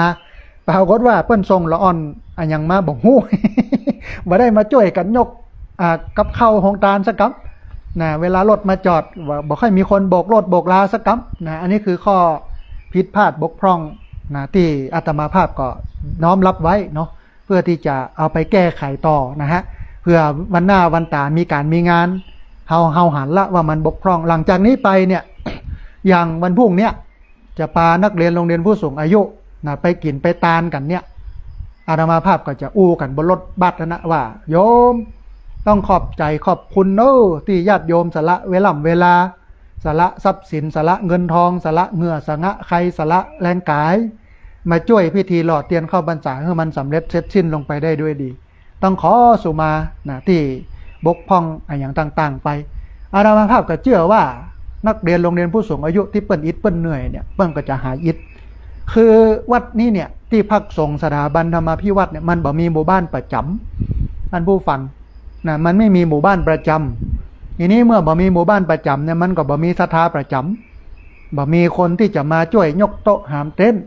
บ่มีคนที่จะมาช่วยมุงสแลมบ่มีคนที่จะมาญะหันญะนี่ตัดยมตัดหญ้ากูอย่างเนี่ยมันก็จะเป็นเรื่องที่ใช้เงินเกือบทั้งหมดนะแต่ว่าหลายอย่างที่คนเฒ่านักเรียนโรงเรียนผู้สูงอายุพอที่จะญะได้เนี่ยมันก็เบาแรงลงนะฮะเนี่ยก็ยังต้องอนุโมทนาบุญขอบคุณกับการไฟฟ้าฝ่ายผลิตแห่งประเทศไทยที่เปิ้นอนุเคราะห์โต๊ะอนุเคราะห์เก้าอี้อนุเคราะห์เต็นท์มาส่วนหนึ่งแล้วก็ต้องขอบคุณเนาะบอกว่าจะเป็นบ้านศพเตินบ้านศพปาดบ้านสวนป่าแม่จาง3หมู่บ้านที่เปิ้นอนุเคราะห์ให้ยืมเต็นท์ให้ยืมโต๊ะให้ยืมเก้าอี้นะฮะก็แต่ว่านี่ก็ไล่ส่งกันเนี่ยยังบ่แล้วเตื้อนะในวันนี้แห่งวันหนึ่งนะจะเอาเก้าอี้เอาเต็นท์เอาโต๊ะอย่างไปส่งตามหมู่บ้านต่างๆก็ฮือกายืมเต็นท์เปิ้นน้อยนึงนะฮะ500-600นะฮะก็ฮือไป 3-4 หมู่บ้านนะแล้วก็ต้องอนุโมทนาบุญกับองค์การบริหารส่วนตำบลศพปาดที่ส่งคนมาช่วยยกโต๊ะหามเต็นท์แปลงผามบางส่วนเนาะแม่งานหลักแต่เนี่ยคือนักเรียนโรงเรียนผู้สูงอายุนะเพราะว่าเปิ้นมาอยู่มาเนี่ยมาทำกันหลายวันหลายคืนมันก็เป็นดีม่วนดีงันเนาะนะฮะกับคนเฒ่าก้อยๆทำไปก้อยแปลงไปในอาตมาภาพก็มานั่งดูแล้วก็ต้องอนุโมทนาบุญกับญาติโยมที่ร่วมกันสละปัจจัยนะได้มาช่วยการช่วยงานนะกรอเตียนเข้าพรรษาให้มันสำเร็จเสร็จสิ้นลงไปได้ด้วยดีแต่ว่านี้ก็ถวายปัจจัยให้กับสถานีวิทยุต่างๆที่เป็นเครือข่ายประมาณสัก 4-5 สถานีเนาะเอาร่วมทำบุญไปสถานีละหมื่น60,000 กว่าบาทนะฮะปัจจัยที่เหลือก็เล็กน้อยนะเพราะว่ามันเอาไปใช้กับการจัดงานมดท่านผู้ฟังเอาไปใช้กับการจัดงานมดเพราะว่ามันจะต้องปรับสะพานต้องไถตีตั้งหน้าแล้วก็ตัดหญ้าเตื้อหนึ่งเนี่ยท่านผู้ฟังมัน38 ไร่ตัดหญ้าเตื้อหนึ่งก็เป็นหมื่นนะฮะพอโถใจถึงรถไถที่เปิ้นมีหางลากที่มันเป็นเครื่องตัดหญ้าตั้งหลังใจถึงคนนะมาตัดให้มันเรียบมันเตียนเนาะนะฮะแต่ท้ายที่สุดงานเหล่านี้มันก็บรมวลมันก็สำเร็จเสร็จสิ้นลงไปได้ด้วยดีด้วย1นักเรียนโรงเรียนผู้สูงอายุ2อบต3การไฟฟ้าแล้วก็ญาติโยมบ้านศพเตินบางส่วนเจ้าภาพโฮงตาลพี่น้องขึ้นสีขาวที่มาร่วมกินร่วมตาลเป็นประวัติศาสตร์ของที่นี่นะฮะวันติดเฮากินเฮาตาลกันวันเสาร์วันติดเปิ้นมีการนัดดูนะเปิ้นฮ้องกันว่าคลองถมปงต้นปิ่นเนี่ยที่3แยกนั่นน่ะก่อนที่จะมาถึงที่พักสงฆ์เปิ้นก็ไปเล่าไปลือกันนะโอ้คนมากันเป็นเกือบ 2,000 นะคนหลายตาหลายมดปดโทษโมจากไหนเป็นไหนอีนะก็เล่ากันนะแล้วก็เปิ้นสงบเสงี่ยมเน้อบ่มีเหล้ามียามีแห่แห่นแต่อย่าเป็นบุญเป็นกุศลแต่นะเนี่ยงานบุญยังหมู่เฮานี่กะจัดงานศูนย์บาปยังพระอาจารย์ว่านะกินเหล้ากินยาเนี่ยมันก็เป็นกระแสที่ทำให้คนได้กำกึดว่าเวลาจัดการจัดงานจะต้องจัดให้เรียบง่ายจะต้องจัดให้ประหยัดจะต้องจัดให้เป็นประโยชน์นะฮะมันก็ยังมีพ่องงานทุกงานมันมีข้อบกพร่องเนาะแต่ว่าอาตมาภาพขอน้อมรับไว้แต่เพียงผู้เดียว เอาไว้ปรับปรุงเอาไว้แก้ไขอย่างในวันข้างหน้านะให้มันดีขึ้นให้มันเจริญขึ้นนะฮะอันนี้ก็เป็นงานที่เราจัดกันตะวันนี้นะฮะจัดกันวันที่20ที่ผ่านมางานหล่อเทียนเข้าพรรษาพี่น้องญาติโยมที่ฟังอยู่เนอะยกมือขึ้นท่วมหัวสาธุอนุโมทนาบุญด้วยกันเนอะที่เรามากินมาตานทำไมต้องสาธุอนุโมทนาเพราะว่าการอนุโมทนาหรือว่าการยินดีพอใจในการทำความดีของคนอื่นเนี่ยมันเป็นบุญประการหนึ่งถ้าเรายินดีพอใจในการทำความดีของคนอื่นเนี่ยเราก็ได้บุญนะฮะ ส่วนรายชื่อรายเสียงบ่ได้ประกาศหรือมาเกณฑ์มาซ้อนกันโน่นนี่นั่นอย่างขาดตกบกพร่องต้องขอสุมาอาภัยนะฮะท่านผู้ฟังขณะนี้ท่านผู้ฟังกำลังติดตามรับฟังรายการธรรมาภิวัตรอันเป็นรายการวิทยุเพื่อการเผยแผ่พระพุทธศาสนาส่งเสริมการศึกษาและพัฒนาสังคมรายการนี้รับผิดชอบโดยอาตมาภาพพระสาธิตธีระปัญโยประธานมูลนิธิธีระปัญโยตั้งอยู่ณที่พักสงฆ์สถาบันธรรมาภิวัตรบ้านศพเตินตำบลศพปาดอำเภอแม่เมาะจังหวัดลำปางรายการนี้ออกอากาศทุกวันอังคารในเวลา5:00ไปจนถึง7:00 นเมื่อเจ้าผ่านทางสถานีวิทยุในเครือข่ายสถานีวิทยุคลื่นสีขาวเพื่อชาวประชาตลอดจนถึงออกอากาศผ่านทาง Facebook ไลฟ์ซึ่งเป็นไลฟ์สดของสถานีวิทยุวัดฝ่ายหินนะแล้วก็ Facebook ของอาตมาภาพพระสาธิตธีระปัญโยเพจของสถานีวิทยุวัดฝ่ายหินและบันทึกเทปเอาไปออกอากาศผ่านทางสถานีวิทยุเพื่อการศึกษาและพัฒนาอาชีพRadio Network FM 99.50 เมกะเฮิรตซ์ของวิทยาลัยเทคนิคกฟผ.แม่เมาะทุกวันศุกร์ในเวลา 8 โมงเมื่อเจ้าเป็นต้นไปและเอาไปออกผ่านทางเพจของมูลนิธิธีระปัญโยซึ่งท่านผู้ฟังสามารถไปเข้าไปใน Google แล้วก็ไปพิมพ์คำว่ามูลนิธิธีระปัญโยมันก็จะสดขึ้นมาเมื่อมันสดขึ้นมาปุ๊บญาติโยมก็ไปกดถูกใจนะอันคนภาษาบัดเดียวเนี่ยป้าน้องว่ากดไลค์อีหรอกเขาก็ไปกดถูกใจเสร็จแล้วเขาก็จะเป็นสมาชิกสามารถติดตามรับฟังแล้วก็ดูธรรมะที่มูลนิธิธีระปัญโยเอาไปลงที่หั่นนะฮะมาอันหนึ่งที่จะขอบคุณบ่ได้ก็คือทีมงานถ่ายทอดสดของสถานีวิทยุวัดฝ่ายหินนะฮะที่มาถ่ายทอดสดบอกว่าจะเป็นรูปภาพนะบอกว่าจะเป็นเสียงออกไปให้ญาติโยมทั้งหลายนะได้หูได้หันได้พอได้กอยได้จื่นอกเย็นใจนะฮะมันเป็นงานบุญแท้ๆนะฮะหลายคนบ่เคยหันเปิ้นกินเปิ้นตานกันแบบนี้นะหลายคนก็บอกว่าบ้านเฮาก็ไม่กินเหล้าลำวงกันนะกะเบิดก็อย่าบบโหตีตากันให้เหมาะอย่าแต่นี้เปิ้นกินเปิ้นตานแท้ดอกกินแท้ตานแท้แล้วก็เป็นบุญแท้ๆนะฮะท่านผู้ฟังก่อนที่จะเปิดสายท่านผู้ฟังที่ฟังอยู่ทางบ้านจะได้โทรเข้ามาร่วมโอร่วมเอ่ยกันจะได้โทรเข้ามาร่วมแสดงความคิดความเห็นกันนะฮะขออู้เรื่องนี้กำหนึ่งนะเตรียมไว้เมินแล้ว แต่ก็ยังบ่ได้อู้เตื้ออีนะคืออู้ถึงเรื่องของงานการทำความดีนะคนดีอู้ถึงเรื่องคนดีต้องมี7 ลักษณ์เนี่ยก่อนเดี๋ยวในช่วงท้ายรายการแห่มประมาณสัก40 นาทีคือจะเปิดโอกาสให้โยมได้โทรเข้ามาเนี่ยช่วง40 นาทีหลังแต่20 นาทีนี้นะขออู้เรื่องนี้ก่อนนะฮะธรรมะในวันนี้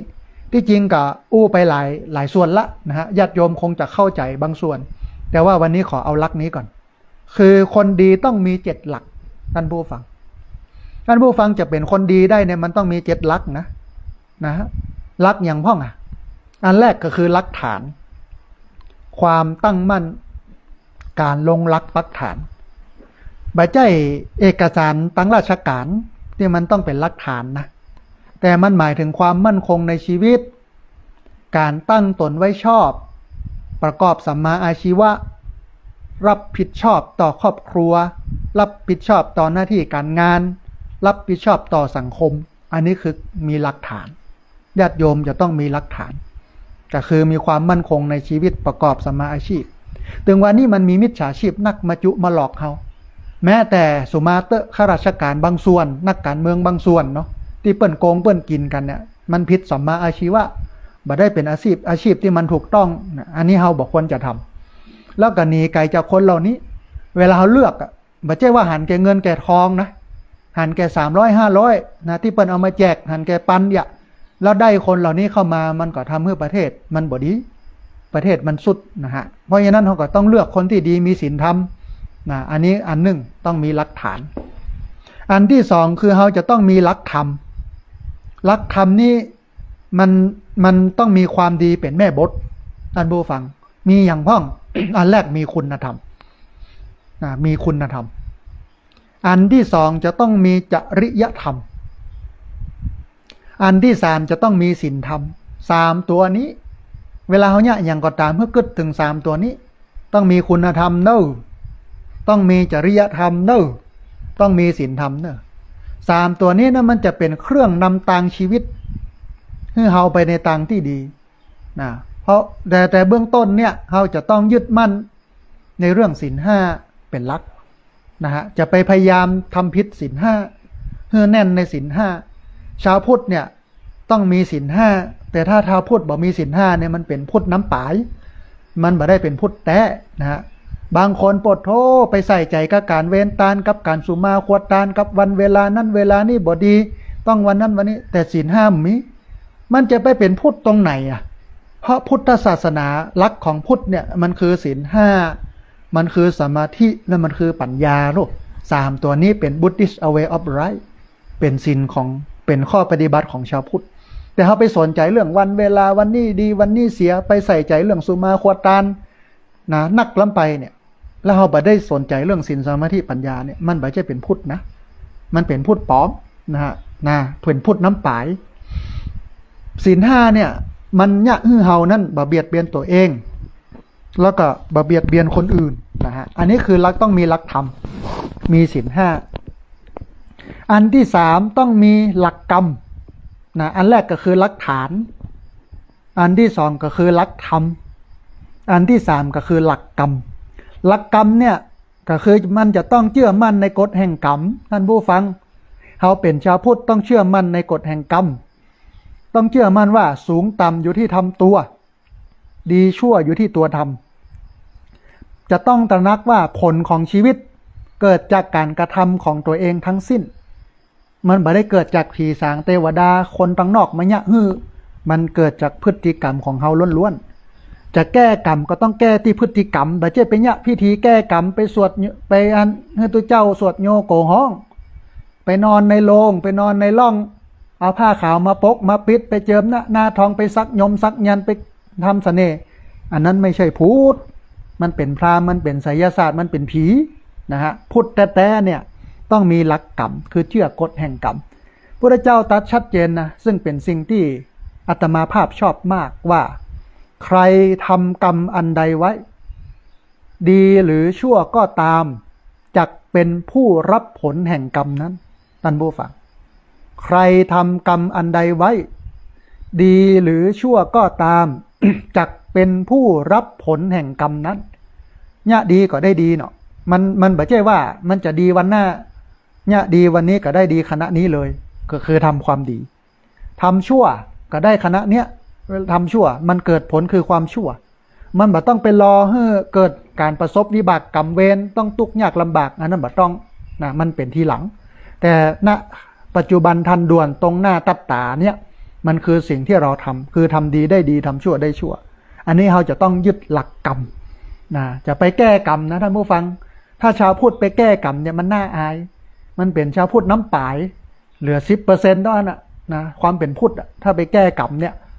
นะมันต้องแก้ไขที่พฤติกรรมบ่ทำสิ่งนั้นอีกเนี่ยอันนี้คือถูกต้องแหมลักหนึ่งท่านผู้ฟังลักที่ 4คือจะต้องมีลักเกณฑ์นะจะต้องชาวพุทธเนี่ยนะมันจะต้องรู้จักแยกแยะถูกผิดชาวพุทธจะต้องใจเหตุใจผลแล้วก็จะต้องใจปัญญาไตรตรองยึดหลักจริยธรรมและกฎหมายบ้านเมือง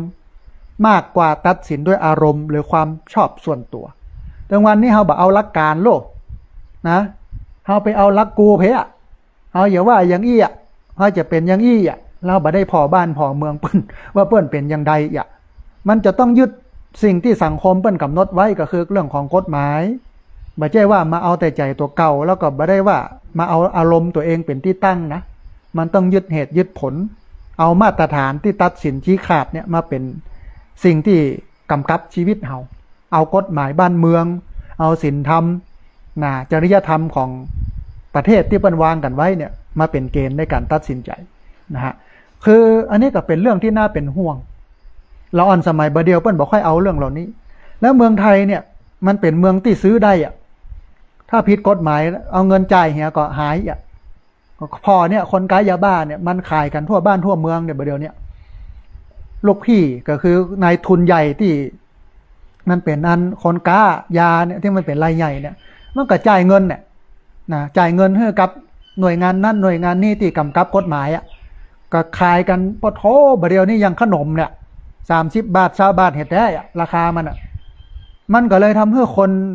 ที่เสพกลายเป็นคนบ่มีคุณภาพอันนี้อู้กับอู้นี่นะแต่ว่าเพี้ยวพัดปัดปูวัดอยู่ก็มีละอ่อนขึ้นมา3-4 คนซึ่งสมัยตะก่อนเนี่ยละอ่อนโมนี่เป็นขยมหรอใกล้ชิดอาตมาภาพตอนเปิ้นอยู่ประถมตอนเปิ้นอยู่มัธยมต้นนะมันก็ใกล้ชิดนะกับปลาเปิ้นไปเนี่ยหันเนี่ยนี่ปลาเปิ้นไปเนี่ยดีอ่ะมันก็ลดไปช่วงหนึ่งท้ายที่สุดก็ปิกมาเปิ้นก็นั่งเมาเหล้าเห็นนะ เมาหน่อยหนึ่ง3-4 บ่กล้าเข้าใกล้อาตมาภาพก็ว่าเป็นยังมานี่นะมาอู้กันในฐานะที่เราเคยอยู่ด้วยกันเนาะมันก็เล่าให้ฟังว่าผมลุดไปจากพระอาจารย์นะไปเนี่ยบดีบดักไปสูบยานั่นไปกินเหล้าไปเนี่ยนั่นเนี่ยนี่บดเดียวนี้กึดได้แล้วเพราะว่าหันคนที่เป็นแบบผมแล้วมาหาพระอาจารย์มันมีพฤติกรรมที่ดีเพราะว่ามีหลายคนที่ลุดไปจากวัดบาศาสนาจากศีลจากธรรมแล้วมีวันหนึ่งมันเกิดใจยังได้บอกหูมันมาหาอาตมาภาพก็บอกว่าสู่จะเอาได้ก่อนจะอดได้ก่อนจะเลิกได้ก่อนถ้าสู่บ่อดบ่เลิกสู่ก็เหมือนเดิมนะชีวิตก็อย่างเงี้ยนะตกต่ำลำบากแบบเนี้ยแต่ถ้าสู่ลุดได้เลิกได้เนี่ยมันก็จะดีนะเป็นสิริมังกละเหมือนกับชีวิตที่มันจะไปตั้งหน้าตอนนี้ชีวิตสู่เนี่ยมันเหมือนกับคนตกหลุมซ่วมขอสุมาท่านผู้ฟังตกหลุมซ่วมหลายคนกินข้าวอยู่ ต้องขออภัยมันเหมือนคนตกลงไปในหลุมขี้ให้มันชัดเนี่ยแล้วมันสกปรกแล้วทีเนี้ยตัวเองขึ้นมาแล้วอาบน้ำสละสลงแล้วใส่เสื้อผ้าใหม่ใส่สบู่แชมพูหอมโซะไว้ถามว่าสู่จะลงไปแถมก่อนี่เนาะเอากับว่ามันยากะสู่จะลงไปแถมก่อถ้าสู่จะลงไปเนี่ยก็เป็นยังนะสู่ก็ยังเดิมนะแต่ถ้าสู่ขึ้นมาแล้วเนี่ยแล้วไม่ลงไปอีกเนี่ยชีวิตสู่จะดีขึ้นแล้วเวลา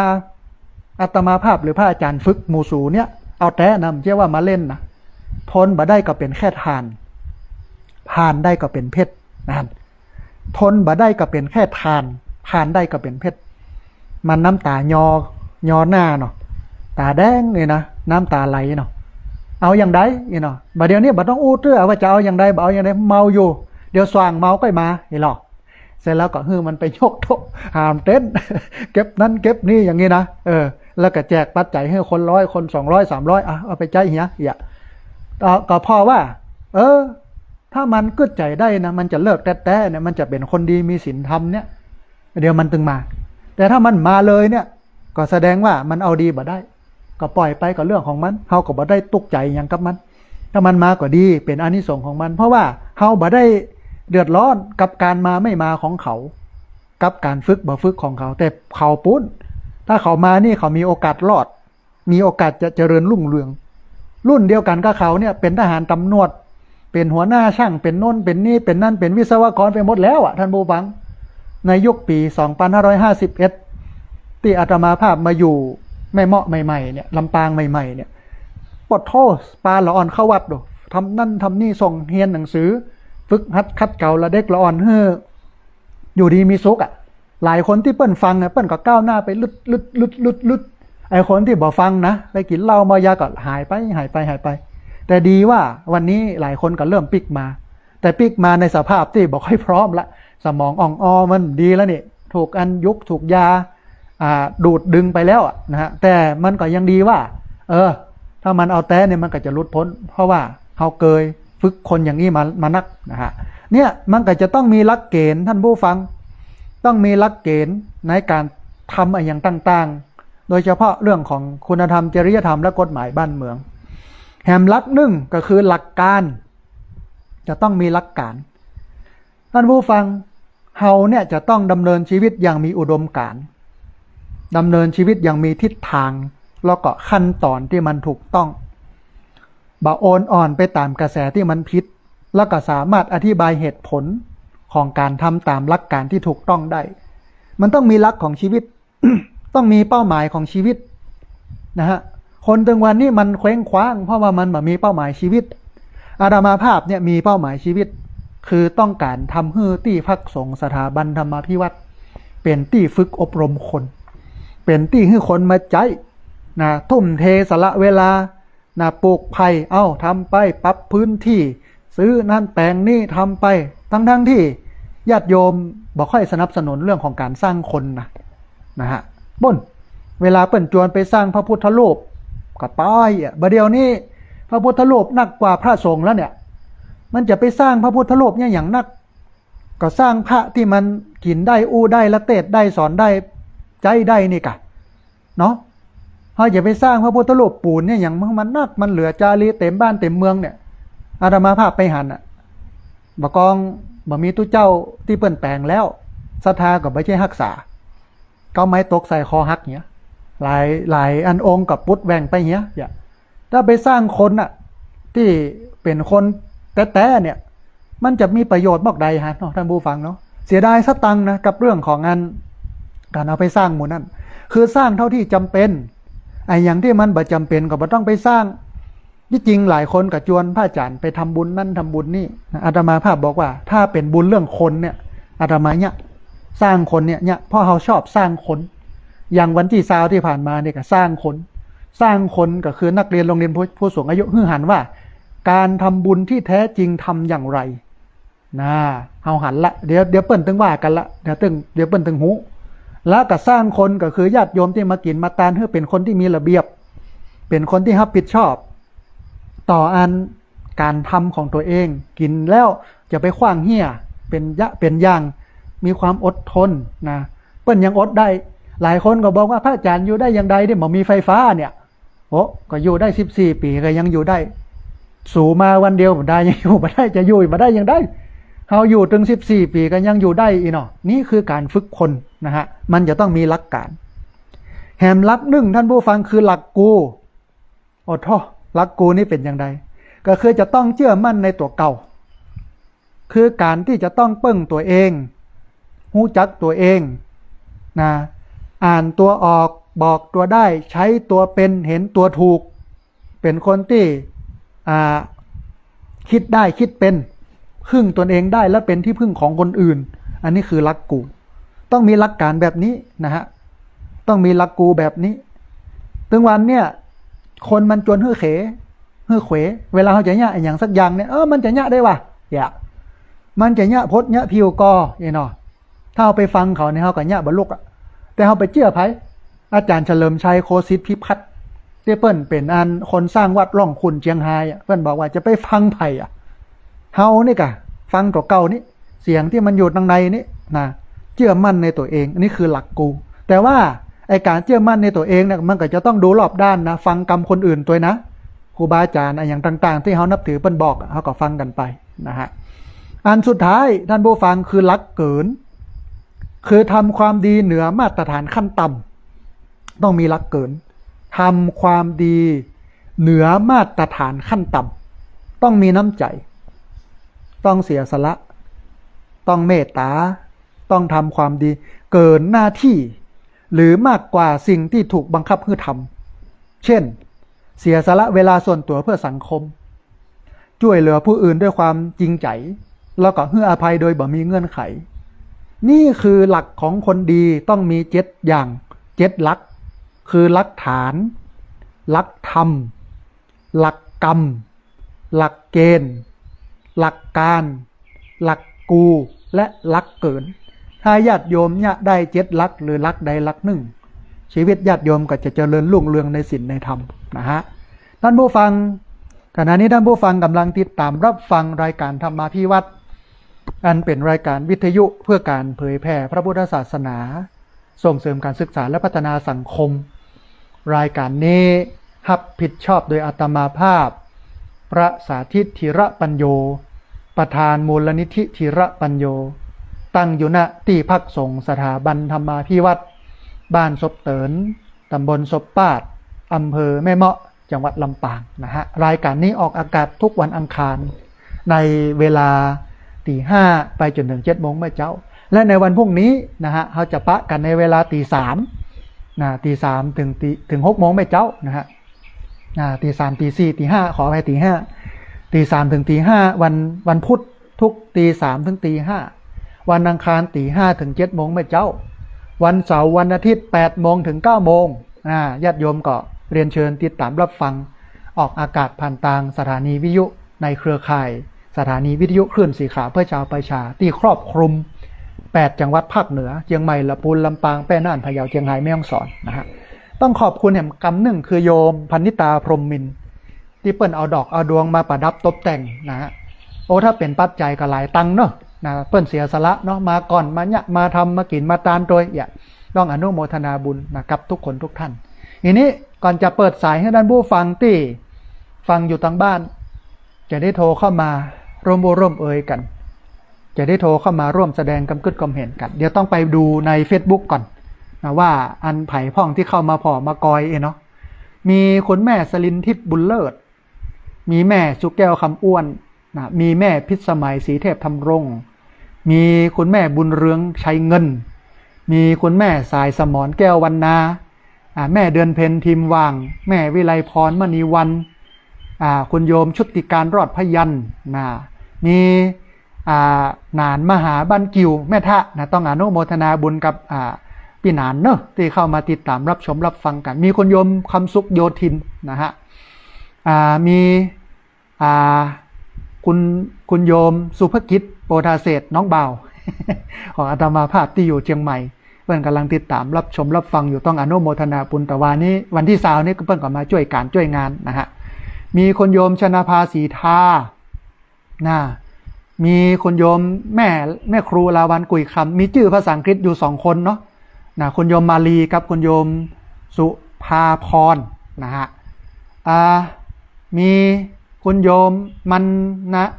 นาอัมพันธ์มีแม่บัวเหลียวทวีทรัพย์นะฮะมีคุณแม่สังวานนะฮะมีคุณแม่สังวานแล้วก็มีคุณแม่สังวานแก่นจันทร์มีคุณโยมเรืองเดชชัยชมพูมีคุณแม่สาวลักษณ์อภิวงศ์นะฮะคุณแม่สาวลักษณ์อภิวงศ์มีคุณแม่สมจิตอินทรวิจิตรอนุโมทนาบุญกับแม่สมจิตพี่น้องบันฟอนเนาะมีคุณโยมกนิกาสายจันทร์มีคุณแม่สายฝนจันกุณะนะฮะมีคุณโยมที่ฟังอยู่ที่ประเทศสหรัฐอเมริกาลูกศิษย์ของท่านดร.พระมหาจัญญาสุทธิยโนต้องอนุโมทนาบุญเปิ้นเป็นคนไทยต้องอู้เป็นภาษาไทยน้อยหนึ่งต้องอนุโมทนาบุญกับคุณโยมที่ติดตามรับฟัง Facebook จากสหรัฐอเมริกานะฮะมีคุณโยมพนิตาพรหมมินทร์นะฮะมีคุณโยมแม่เรนูชัยวงศ์แม่จิรพันธ์โม่ป้อนะฮะอนุโมทนาบุญกับแม่เนาะปาพี่น้องเวียงป่าเป้ามามีคุณแม่น้ำเพชรนะฮะแม่อุ้ยน้องแฮกเกอร์นะฮะแฮมหลายๆคนเนาะที่บ่ได้เอ่ยนามนะฮะที่กำลังติดตามเข้ามาใหม่ตอนนี้ได้เวลาเปิดใจให้ท่านผู้ฟังที่ฟังอยู่ทางบ้านจะได้โทรเข้ามาร่วมเอ่ยกันจะได้โทรเข้ามาร่วมแสดงความคิดความเห็นกันแล้วนะโทรเข้ามาบอกเล่าบรรยากาศในงานนะฮะบอกว่าจะอยู่ที่บ้านเพราะว่าเปิ้นถ่ายทอดสดหรือว่าอยู่ในงานโทรเข้ามาเนอะที่เบอร์0641254122เบอร์0641254122เรียนเชิญเจริญพรได้โทรเข้ามาร่วมเอ่ยกันได้โทรเข้ามาร่วมแสดงความคิดความเห็นได้ที่เบอร์0641254122วันนี้2 เรื่องนะฮะเรื่องงานหล่อเตียนกับคนดีต้องมี7 หลักพอดีมีสายเข้ามาสาย1เดี๋ยวครับสายนี้ก่อนเปิ้นอย่าว่าอย่างใดพ้องนะฮะจะเริญพรเดี๋ยวพ่อกูยืนเดินติดตามทั้งฟังจากเรื่องตั้งแต่5 โมงวันเดียวเนี่ยครับโอ้อยู่อันป้อดร.บุญยืนสิทธิเครือนะป้อเนาะว่างานเรียบร้อยดีครับนะผมดีเลยที่ว่ายังได้ดีเจ้าดีผ่านมานะครับโอ้สาธุป้อมาร่วมบุญกับม่วนอกเป็นขั้นตอนอย่างนี้ก็โอ้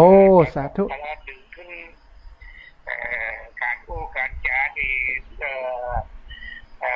พิธีกรอย่างต่างๆเหมือนกันจัดวิธีนี้เรียบร้อยตลอดถึงอาหารการกิน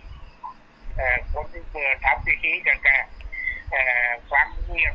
รักเสียงพระอาจารย์ว่านะครับโอ้เป็นสมาธิเป็นนั่นนี่ดีแท้ครับ เป็นบุญเต็มบุญเนาะป้อบุญยืนเนาะครับ อนุโมทนาบุญกับโยมป้อที่มาร่วมการร่วมงานกันเนอะ ครับ สาธุโยมป้อเจริญพร ทั้งคือดีขาวนี่นะครับ สาธุสาธุ ประจำทุกวันนะถ้าอยู่บ้านนะ ชื่นใจเนาะป้อเนาะที่ได้ไปหันคนมากินมาตานเนาะป้อเนาะ 2,000 คนที่เป็นธรรมดานะครับ เป็นบุญเป็นกุศลสาธุโยมป้อ การดีมากครับ สาธุโยมป้ออนุโมทนาบุญเนอะ แล้วก็ได้ใจโอ้ดีใจใจครับ สาธุโยมป้อจะไปละไปลืมกันเนอะ สุขภาพเนี่ยแข็งแรงดีกว่าเก่าครับ อ๋อ แล้วก็วัดเกิดตั้งแต่เดินใจห้องก็สะดวกแล้วครับอย่าได้ชั่วไม่เศร้าอย่างพระอาจารย์ดีองค์ดีว่าถ้าได้ถือไม่เข้าจากนี้ไปก็จะชั่วไม่เศร้าแล้วก็มีดวงขอได้ชั่วไม่เศร้าเดินได้ดีไปได้กินได้ทานทุกที่ทุกใจนะครับโอ้สาธุนะครับสาธุโยมป้ออนุโมทนาบุญกับดร.บุญยืนสิทธิเครือเนอะสาธุเจริญพรสายแรกมาจากลำปางป้อบุญยืนสิทธิเครือมีโยมที่ติดตามรับฟังทาง Facebook เนาะมีคุณแม่อุไรกันกองคุณโยมฝ่องจันทร์แก้วมูลนะฮะมีโยมแม่ที่บ้านหัวเสือแม่ทะนะต้องอนุโมทนาบุญแม่กนกพิษชัยนานะฮะตัวนะฮะมีแห่มหลายท่านเรียนเชิญเจริญพรเนอะพี่น้องเนอะที่เบอร์064-125-4122เบอร์064-125-4122พอดีมีสายเข้ามาสายหนึ่งเดี๋ยวครับสายนี้ก่อนเปิ้ลอย่าว่าอย่าใดพ่องนะฮะจะเริญพรไปปาเจ้าร้าน มาแล้ววันนี้แม่จันเรือนสายมาเร็วเนอะเป็นสายที่2เลยนะ โยมแม่ปิกบ้านโดยสวัสดิภาพดีเนาะมาถึงบ้าน5 โมงป่ายเจ้าเอาหมอกจับเนาะแม่เนาะน่ะพอดีเลยอากาศนั่นยังก็ดีโมดฝนนี่ยังก็มาเนาะแมลง5 โมงมาวันนั้นนะวันที่20นะตกขนาดนักโยมแม่กลัวกึดในใจว่าโอ้จะมาตกใส่โยมนี่เนอะนะบัดตกเคยบ่กอง5 โมงแล้วการแล้วงานเก็บมาอย่างบ่แล้วตกลงมาบ่ยังนักเลยโยมแม่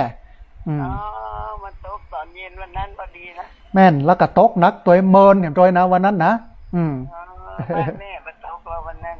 อันน่ะเทวดาเพิ่นผมน้ำมนต์น่ะเรื่องไงเราตกมาได้เลยมาก็โยมแม่มากินมาตานกับปอม่วนงานสันเล้าเนาะแม่เนาะบุญใหญ่บุญหลวงลาบลื่นได้ดีแต่วันนั้นแหละเป็นดีม่วนดีงานอนุโมทนาบุญร่วมกันต้องอนุโมทนาบุญกับโยมแม่กับญาติธรรมเนอะที่มาร่วมกินร่วมตานเนอะแม่เนอะมีความสุขใจขนาดเลยสาธุโยมแม่อนุโมทนาบุญสาธุนะแม่จันเรือนใสเวียงตาการสันปะตองเชียงใหม่นะอันบอกว่ากลับบ้าน5 โมงถึง5 โมงแม่แรงที่สันปะตองนะฮะญาติโยมเนอะโทรเข้ามาที่เบอร์064-125-4122เบอร์064-125-4122พอดีมีสายเข้ามาสายหนึ่งเดี๋ยวครับสายนี้ก่อนเปิ้ลอย่าว่าอย่าใดพ่องนะฮะจะเริญพรเอามาแล้วโยมแม่อำเภอวังเหนือจังหวัดลำปางสัญญาณเป็นได้พ่องแม่ชัดเจนดีก่อชัดเจนดีเจ้าโอ้สาธุอนุโมทนาบุญกับโยมแม่เนอะที่โทรเข้ามาบ่ละบ่ลืมกันเนอะแม่ขออนุโมทนาบุญด้วยนะเจ้าเอาสาธุอนุโมทนาบุญเช่นเดียวกันโยมแม่ฟังเอาบาเป็นอย่างแม่ส่งใจมาอนุโมทนาบุญร่วมมาอันนี้กับบุญสุดยอดสุดซ้อยละโยมแม่อนุโมทนาบุญด้วยแต่ทุกเจ้าสาธุแม่เจริญพรใจแหนแล้วเนาะสาธุแม่อนุโมทนาบุญเนอะสาธุนะโยมแม่โทรมาจากอำเภอวังเหนือจังหวัดลำปาง มีคุณแม่พิมพ์พันธ์พิมพ์สมุทรนะต้องอนุโมทนาบุญตัวนะฮะที่ติดตามรับฟังทาง Facebook ญาติโยมเนอะที่ฟังอยู่ทางวิทยุโทรเข้ามาเนอะที่เบอร์064 125 4122เบอร์064 125 4122พอดีมีสายเข้ามาสายหนึ่งเดี๋ยวฮับสายนี้ก่อนเปิ้ลอย่าว่าอย่าใดพ่องนะฮะจะเริญพรไปสาเจ้าพระอาจารย์แม่พังอยู่เลิกจากบ้านไหลนาน้อยแม่น้อยอุตุดีเจ้าเอาสาธุแม่น้อยบ้านไร่นาน้อยเนาะแม่เนาะเจ้าแม่พาอันพระอาจารย์หอมปัญญาเลิกได้รับแล้วนะอาจารย์สมชาติเนาะก็ได้ไปเนาะเป็นงานข่าวดำมันใกล้ๆกันนี่นะเจ้าโอ้บ่เป็นอย่างแม่เดี๋ยววันหลังก็มามันยังมีแหมหลายงานนะเก็บแหงไว้เนอะแม่เนอะเหมารถไปแล้วนักการพื้นรถเนี่ยเจ้าบ่เป็นอย่างเดี๋ยวแหมบุญคนในพระอาจารย์ไปนะเดี๋ยวรอแหมบุญหนึ่งแม่อนุโมทนาบุญเนอะแม่เนอะเจ้าสาธุไว้สาธุแม่น้อยบ้านไร่นาน้อยโทรเข้ามาว่าโอ้พอดีติดงานศพมันตรงกันนะก็เลยอันคืนรถตู้กันว่าอันจองไว้แล้วบ่เป็นอย่างแม่เดี๋ยวมีแหมงานหนึ่งท่านผู้ฟังเรียนเชิญเจริญพรเด้อที่เบอร์064 125 4122เบอร์064 125 4122พอดีมีสายเข้ามาสายหนึ่งเดี๋ยวฮับสายนี้ก่อนเปิ้ลอย่าว่าอย่างใดพ่องนะฮะจะเริญพรวันที่3แม่อุ้ยส่งใจไปทำน้อมตำบุญโดยแล้วนะเอาสาธุแม่อุ้ยอินอำเภอสำเมิงเนาะแม่เนาะเจ้าฟังมาตลอดเจ้าเอาสาธุได้ฮับแล้วเตียนโยมแม่เอาต้มแล้วเปิ้นตักรอแล้วตอนนี้เป็นเล่มแล้วเนาะแม่เนาะอนุโมทนาบุญกับโยมแม่ที่เกื้อกูลกันเนาะให้บุญต่อจังนักเนาะเอาสาธุแม่อนุโมทนาบุญสาธุเจริญพรนะอันโยมแม่อุ้ยอินจากอำเภอสำเมิงจังหวัดเชียงใหม่นะโยมแม่ห่วมเตียนเอามาหล่อตัวต้องอนุโมทนาบุญตัวแล้วก็อายุเยอะมาบ่ได้ส่งใจมาส่งปัจจัยมาส่งเตียนมาอันนี้เป็นความน่าฮักของพี่น้องในเครือข่ายขึ้นสีขาวนะฮะพอดีมีสายเข้ามาแหมสายหนึ่งเดี๋ยวฮับสายนี้ก่อนเปิ้ลอย่าว่าอย่างใดพ่องนะฮะจะเริญพรเอาสาธุแม่น้อยบ้านตาโทกเนาะแม่ดีใจด้วยเนอะที่ทำบุญเสร็จสิ้นดีแล้วคนมานักมาหลายโยมแม่พวกรักหิม2 ปันบ่นะแต่นั่นนะแม่ก็ฟังจดรอดเลยเอาฟังตังวิทยุอยู่บ้านอนุโมทนาบุญร่วมกันด้วยเนาะสัญญาณเอาอนุโมทนาเป็นมหากุศลแท้ๆม่วนงานสันเล่ากันบุญกินบุญทานเป็นบุญแท้ๆท่านมหาประกาศแม่ก็ได้ยินหมดแล้วอนุโมทนาบุญกับแม่ก็ดีใจด้วยเนอะสาธุแม่อนุโมทนาบุญกับโยมแม่ที่ได้ร่วมอนุโมทนาแล้วก็ติดตามรับฟังรายการมาตลอดเนอะสาธุได้กำลังใจจัดหนักแม่อนุโมทนาบุญสาธุนะฮะแม่น้อยดีดีอย่างหนึ่งที่บนบตกนะแม่แรงมาพอตกนักขนาดแม่แต่ว่าเลิกงานเรียบร้อยแล้วมีอย่างสักอย่างละก็เลยตกก็ดีอย่างหนึ่งแบบมาทำพี่น้องทำบุญร่วมกันเนี่ยนะอย่างนั้นเนาะบุญกรรมบุญจูเนาะแม่เนาะอนุโมทนาบุญเนาะแม่เนาะสาธุเจริญพรสาธุแม่อนุโมทนาบุญกับแม่น้อยบ้านตาโทกตุ้งฝายอำเภอเมืองลำปางนะโทรเข้ามาให้กำลังใจกันพี่น้องที่ติดตามรับฟังอยู่เนอะเชียงใหม่ละปูนลำปางแป้น่านพะเยาเชียงรายแม่ฮ่องสอนฟังทางอินเทอร์เน็ตทั่วโลกตะกี้มีโยมจากสหรัฐอเมริการัฐแคลิฟอร์เนียลูกศิษย์ท่านอาจารย์ดร.พระมหาจัญญาสุทธิยาโนนะเข้ามาติดตามรับฟังตัวต้องอนุโมทนาบุญตัวมีคนโยมวิมลตุ้ยแก้วนะหัวหน้าหน่วยประจำจังหวัดลำปางสภาองค์กรของผู้บริโภคเข้ามาฟังตัวต้องอนุโมทนาพอดีมีสายเข้ามาแหมสายหนึ่งครับสายนี้ก่อนเปิ้ลอย่าว่าอย่างใดพ่องนะฮะจะเริญพรเจ้ากับพระเจ้าท่านอาจารย์เอาสาธุแม่คำนวณแจ้ซ้อนเมืองปานลำปางเนาะเจ้า สาธุเป็นได้พ่องแม่มากินมาตาน กินบุญอยู่ต้มเดียวอ่ะ ปอมาได้ตักตายกันได้ปอโท ตักแล้วเนาะ ตักละกรรมหนึ่งเนาะจำได้บ่ได้บางคนมันนักมันหลายเป็นพันบ่นะเจ้าตักแล้วอ่ะ งานก็ดีฝนเสร็จงาน5 โมงแม่แรงโยมแม่โปดโถฝนลงมาขนาดนักโยมแม่ โอ้นั่นแม่เป็นวันแล้วอ่ะ หน้าบุญที่บัดตกทำคน เขาเพียกเนาะคนกับตกกันเนาะ แม่นเนี่ยเวลาเขากินเขาตานมันเป็นบุญแต่หันก็โยมแม่เปิ้นกินเปิ้นตานแต่นะแม่บอกแล้ว บ่มีเหล้ามียาสงบร่มเย็นเนาะแม่เนาะเจ้าแม่นะเจ้ามันน่าอนุโมทนาบุญเนาะอนุโมทนาบุญกับแม่ที่มาร่วมงานเนอะแต่ก็เขากับก็มาแล้วนะด้วยกันกับนายจานเนอสาธุแม่เจริญพรแม่คำนวณเจ้ซ้อนเมืองปานลำปางนะฮะเข้ามาร่วมอนุโมทนาบุญมาร่วมการร่วมงานได้อู้กับแม่กำเดียวนะฮะมีคุณแม่ศรีวรรณมณีวงศ์นะพี่น้องบ้านซบเตินที่ติดตามรับฟังทาง Facebook ต้องอนุโมทนาบุญพี่น้องที่ฟังอยู่เนอโทรเข้ามาเวลาหรือแหมนักอยู่นะ27 นาทีเรียนเชิญเจริญพรที่เบอร์064 125 4122เบอร์064 125 4122พอดีมีสายเข้ามาสายเดี๋ยวฮับสายนี้ก่อนเปิ้นจะว่าอย่างใดพ่องนะฮะเจริญพรโยมแม่เจ้าหังอยู่เด้อฟังอยู่ตังใดเอา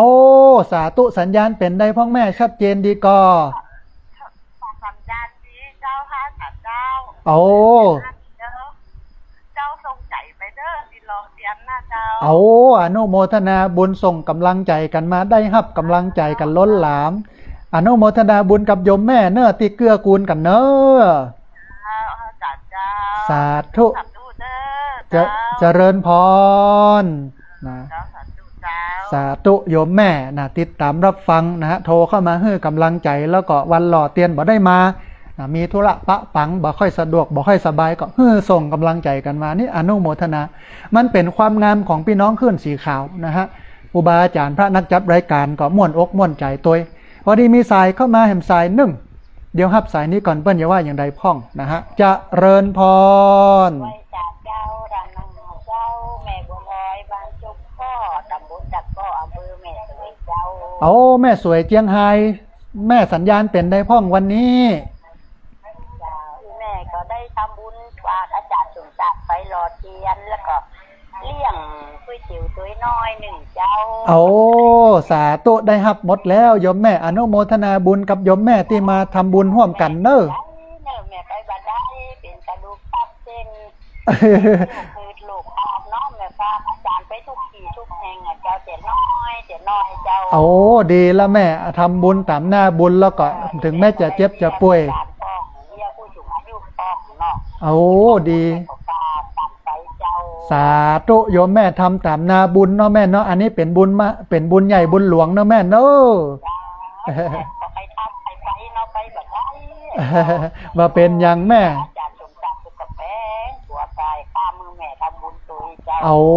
สาธุแม่อนุโมทนาบุญกับแม่เนาะสาธุแม่ขอได้บุญในสูงสุดวันหน้าวันตาจากหน้าก็ขอให้แม่ได้ทำดีๆไปดีๆเนาะสาธุแม่สมดังกำมักกำผาธนาเนอะเจริญพรโยมแม่จากอำเภอแม่สวยจังหวัดเชียงไฮ้โทรเข้ามาให้กำลังใจฝากทำบุญมาตลอดนะถึงแม่บ่ได้มานะฮะพี่น้องญาติโยมที่ติดตามรับฟังอยู่เนอะเวลาเลยแหม27 นาที28 นาทีนะฮะเรียนเชิญเจริญพรที่เบอร์064 125 4122เบอร์064 125 4122พอดีมีสายเข้ามาสายเดี๋ยวฮับสายนี้ก่อนเปิ้นอย่าว่าอย่างใดพ่องนะฮะจะเริญพรแกได้สาท่านพระอาจารย์เจ้าสาธุโยมแม่สัญญาณเป็นได้พ่องเจ้าฟังท่านอยู่แน่ชัดเจนดีนะเจ้าโยมแม่ฟังจากตังใดฟังอยู่ที่ไหน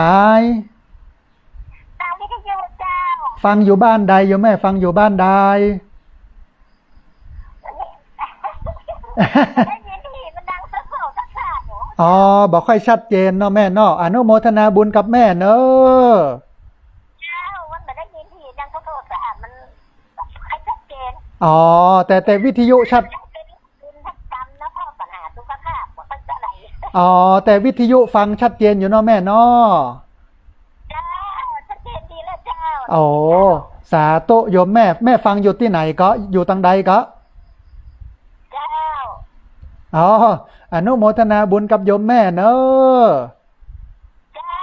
ไม่สาเจ้าสาธุนะโยมแม่นะโทรเข้ามาให้กำลังใจกันต้องอนุโมทนาบุญเวลาเลยหันอยู่เนอะท่านผู้ฟังเนอะเรียนเชิญเจริญพรได้ที่เบอร์064 125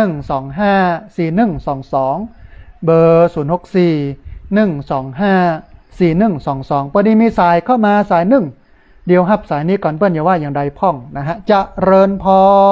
รอ๋อสาธุโยมแม่ดอยสะเก็ดนะเป็นอย่างไรพ่องสัญญาณวันนี้โยมแม่สัญญาณดีเจ้า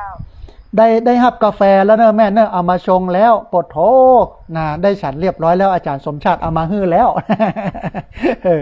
อนุโมทนาบุญกับโยมแม่เนอะนะ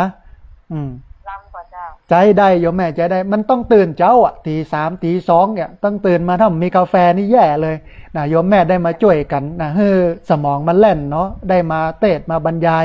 บอกกล่าวญาติโยมเอาธรรมะมาให้นี่เป็นมหากุศลเนาะอันเขาบัดใช้ข้าวพิเมตต่างๆเขาก็ผิวเคี้ยวๆแม่นละตึงวันนี้บ่ได้ใส่ข้าวเป็นเมดบ่ได้ใส่น้ำตาลเปลี่ยนกาแฟดำเนาะแม่เนาะกินแล้วมันดีเพราะว่าที่มันรู้ร่างกายที่มันอ้วนที่มันเป็นปัญหานี่ย้อนคอฟฟี่เมดกับน้ำตาลนะตัวกาแฟแท้ๆเนี่ยมันเป็นยามันสุดยอดละโดยมากก็จะกินเพียวๆนะเจ้าใจกินเพียวๆเนี่ยดีมากเพราะกาแฟสดอย่างนี้มันต้องชงแบบนี้มันถึงจะล้ำเนาะแม่เนาะถ้าเราจะใส่น้ำผึ้งก็ได้อ๋อใส่น้ำผึ้งเข้าไปเนาะแม่เนาะเพื่อมันมีเฮ้มันมีรสหวานเนี่ยน้อยก็จะดีเหมือนกันเนาะอย่างนั้นอ่ะโอ้พอดีมีหลายขวดอยู่น้ำผึ้งเปิ้นเอามาตานเยอะอยู่เดี๋ยวจะลองเอาเยอะพอเนาะเอาอนุโมทนาบุญกับโยมแม่เนอะที่โทรเข้ามาให้กำลังใจกันเนอะสาธุเจริญพรโยมแม่จากเทพเสด็จดอยสะเก็ดเชียงใหม่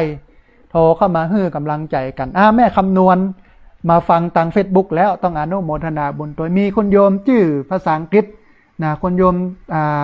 อย่างจันยาอีกฮะจุยาจันยาเนี่ยเห็นคนหนึ่งเข้ามาฟังอยู่ต้องอนุโมทนาบุญตัว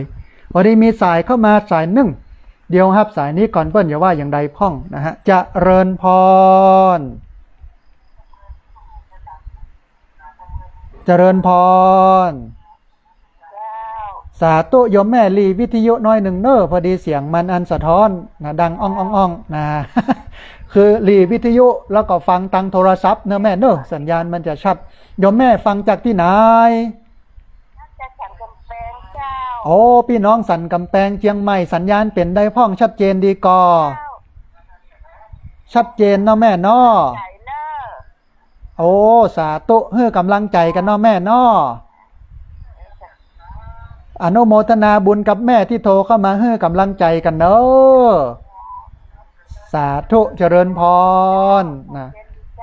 สาธุนะโยมแม่โทรมาจากสันกำแพงให้กำลังใจกันญาติโยมที่จะโทรเข้ามาเนอะอยู่ไกลจากวิทยุหรือว่าลีวิทยุให้น้อยที่สุด2ฟังทางโทรศัพท์นะเพราะว่าสัญญาณโทรศัพท์เนี่ยมันจะชัดเจนกว่าหมู่แต่ถ้าญาติโยมเปิดวิทยุโดยฟังตรงทางโทรศัพท์ตัวเนี่ยเสียงมันจะสะท้อนเข้าไปในรายการคนฟังก็จะไม่ได้ยินอะไรอย่างนะฮะวันนี้มีสายเข้ามาแห่งสายทับสายนี้ก่อนเปิ้ลจะว่าอย่างใดพ่องนะฮะจะเริญพรนมัสการครับผมแฟนฟังแท้ครับโอ้สาธุมาแล้วโยมจากอำเภอแม่ริมกันลุ้นในใจว่าวันนี้จะมาตักตายกันก็หาอีนะ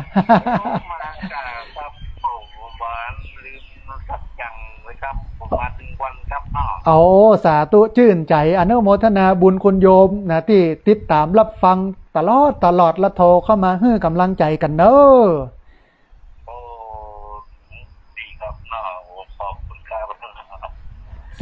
สาธุอนุโมทนาบุญปลอดเทียนผมฟังแล้วผมม่วนข นาดเลยครับอ๋อฟังตังไลฟ์สดตัวนอโอ้ฟังตังไลฟ์เลยครับก็ก็ม่วนขนาดเลยครับนอรอเรียนสถาบันธรรมวิวัฒน์นะครับนอจัดได้อย่างยิ่งใหญ่ครับนอม่วนอกม่วนใจแต่เหนื่อยน้อยนึงแต่ว่ามันภูมิใจเนาะมันได้บุญใหญ่บุญหลวงเนาะป่อเนาะนะอันบุญใหญ่เลยครับนอได้จัดหนักเลยครับถามคนเท่าวันจัดงานมาป่อเหนื่อยก็โอ้หันคนมากินมาตานวันนี้หายเหนื่อยเป็นปิดทิ้งไงนะโอ้มันเป็นยาปากหนึ่งเลยเนาะป่อเนาะนะอนุโมก็ใจเป็นที่จอดรถได้แล้วเพราะว่าตอนนี้ใหญ่ท่วมหัวหมดแล้วนะแหมน้อยนึงจะได้ห่มได้เย็นละจะได้ใจประโยชน์มันนักหลายเพราะว่าตอนนี้มันยังน้อยอยู่แต่ว่าถ้ามันห่มเย็นเมื่อใดมันจะเย็นนะป่อเนาะโอ้อนุโมทนาบุญกับป่อเนอร์ได้กำลังใจจัดหนักอนุโมทนาสาธุโยมป่อโทรมาจากอำเภอแม่ริมแฟนพันแท้นะโทรเข้ามาให้กำลังใจเหลือเวลาแฮม17 นาทีท่านผู้ฟัง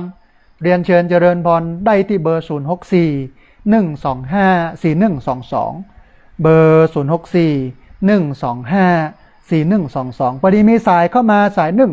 เดี๋ยวฮับสายนี้ก่อนเบิ้ลอย่าว่าอย่างใดพ่องนะฮะเจริญพรอ๋อสาธุแม่ครูลาวันกุยคำเจริญพรขอชื่นชมยินดีอย่างที่สุดเลยในความสำเร็จของโครงการหล่อเทียนนะเจ้าสาธุแม่ต้องอนุโมทนาบุญกับแม่ครูที่แต่งเพลงตึงเปิดตึงปิดงานเนอะฟังกันแล้วชื่นอกชื่นใจแต่ตะกี้ก็เปิดก่อนเปิดรายการเดี๋ยวจบรายการจะเปิดแถมตั้งแต่จุดประสงค์ต้นทางกลางทางจนปลายทางแม่ครูชื่นชมในความสำเร็จอันงดงามของปฐมโครงการของอันพระนักจัดการโดยการนำของท่านพระครูอภิวัฒนาวิกรมแล้วก็พระนักจัดรายการตลอดจนท่านสาธิตที่เป็นกำลังสำคัญที่สุดในงานนี้นะเจ้าโอ้สาธุอนุโมทนาบุญได้บุญกันทั่วหน้าทุกคนเลยเนาะแม่เนาะก็เลยถ่ายทอดออกมาเป็นเสียงเพลงมันก็เลยเป็นการนี้นะเจ้าเป็นบุญเป็นกุศลด้วยเนอะสาธุแม่ครูอนุโมทนาบุญกับแม่ครูเนอะ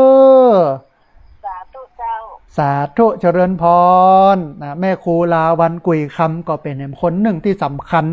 เปิ้นฟังหมู่เฮาเนาะแล้วก็เปิ้นดูเอกสารที่อาตมาภาพเอาออกเอาลงเนี่ยตัวเฟซบุ๊กแล้วเปิ้นก็ไปแต่งเพลงนะรจนาเนาะแต่งเพลงมาเปิดให้ญาติโยมฟังกันในงานก่อนงานหลังงานคณะงานหลายเพลงเนาะเป็นที่ม่วนอกม่วนใจต้องอนุโมทนาบุญเนี่ยมีกำลังอันใดเข้ามาช่วยกันเนาะกำลังกายกำลังทรัพย์กำลังสติปัญญา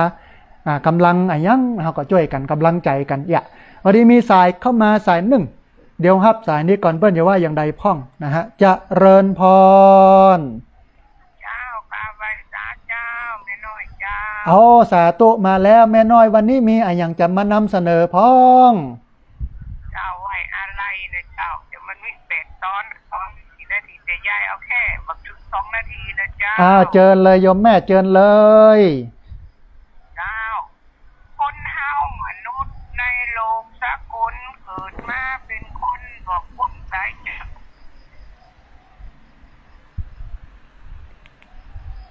เลยนะจะเป็นเศรษฐียาจกราชาเพราะหลอดตายกล้าเนื้อเจ้า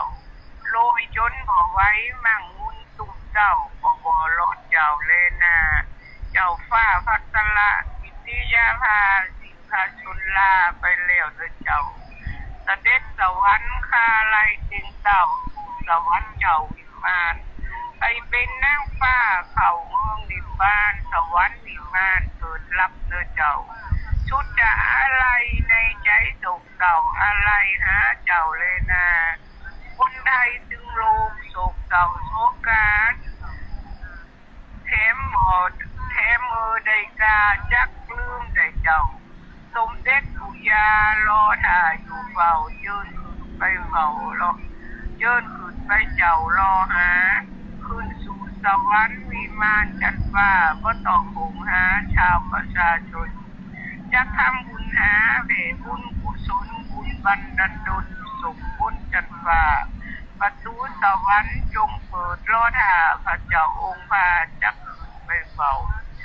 ผ่านไปแล้ว12 วันเจ้าก็ยังสุขเศร้ากันอยู่เดินนายวิญญาณไปสู่สวรรค์ข้าไหลก็ต้องห่วงใยเจ้าไทยเด้อเจ้าสาธุอนุโมทนาบุญสาธุนะครับแม่น้อยกาดนัดที่เอากรอนไว้อาลัยนะอันเจ้าฟ้าเจ้าแผ่นดินพระราชวงศ์ที่ได้เป็นพิพักษ์ตักใสสิ้นชีพไปนะฮะพอดีมีสายเข้ามาสายหนึ่งเอาหลุดไปโทรเข้ามาใหม่เนอะญาติโยมเนอะที่เบอร์064 125 4122เบอร์064 125 4122เรียนเชิญเจริญพรได้โทรเข้ามาร่วมร่วมเอ่ยกันได้โทรเข้ามาร่วมแสดงกับคิดความเห็นกันนะฮะที่เบอร์064 125 4122 064 125 4122นะเวลาเหลือแหมประมาณสัก13 นาทีได้แหมจัดหลายสายนะวันนี้2 เรื่องแรกก็คือเรื่องของการรอเตียนซึ่งบรมวลเรียบร้อยเรื่องที่2ก็ถึงเรื่องคนดี7 ประการ7 ลักษณ์นะฮะวันนี้มีสายเข้ามาสายหนึ่งพับสายนี้ก่อนเปิ้นจะว่าอย่างใดพ่องนะฮะจะเริญพร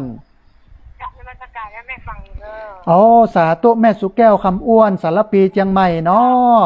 เจ้าอาจารย์ขับเป็นเพลงนะที่ของอาจารย์นะเอาเปิดเอาไว้ปิดนั้นได้ตึ้งรายการเขาเลยนะเจ้าได้ฟังปอม่วนก็โยมแม่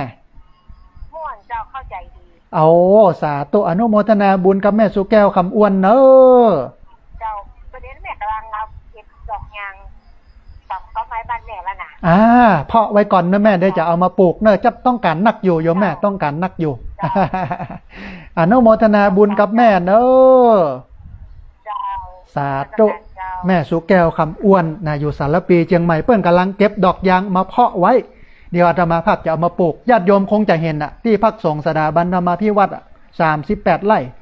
ที่กรมป่าไม้เปิ้นเฮือใจก็15 ไร่นะอันนี้สามารถสร้างแปลงอย่างได้แต่หลังจากนั้นไปกับปลูกเก้าไม้อย่างเดียวอาตมาภาพเป็นคนหุมปลูกเก้าไม้ท่านผู้ฟังเป็นคนที่บ่ค่อยชอบสร้างอย่างนักนะสร้างคนสร้างโลกให้มันน่าอยู่อันเนี้ยมันเป็นสิ่งที่เป็นมหากุศลต้องอนุโมทนาบุญกับญาติโยมที่มาสนับสนุนมาเกื้อกูลกันนะฮะพอดีมีสายเข้ามาสายหนึ่งเดี๋ยวครับสายนี้ก่อนเปิ้นอย่าว่าอย่างใดพ่องนะฮะจะเริญพร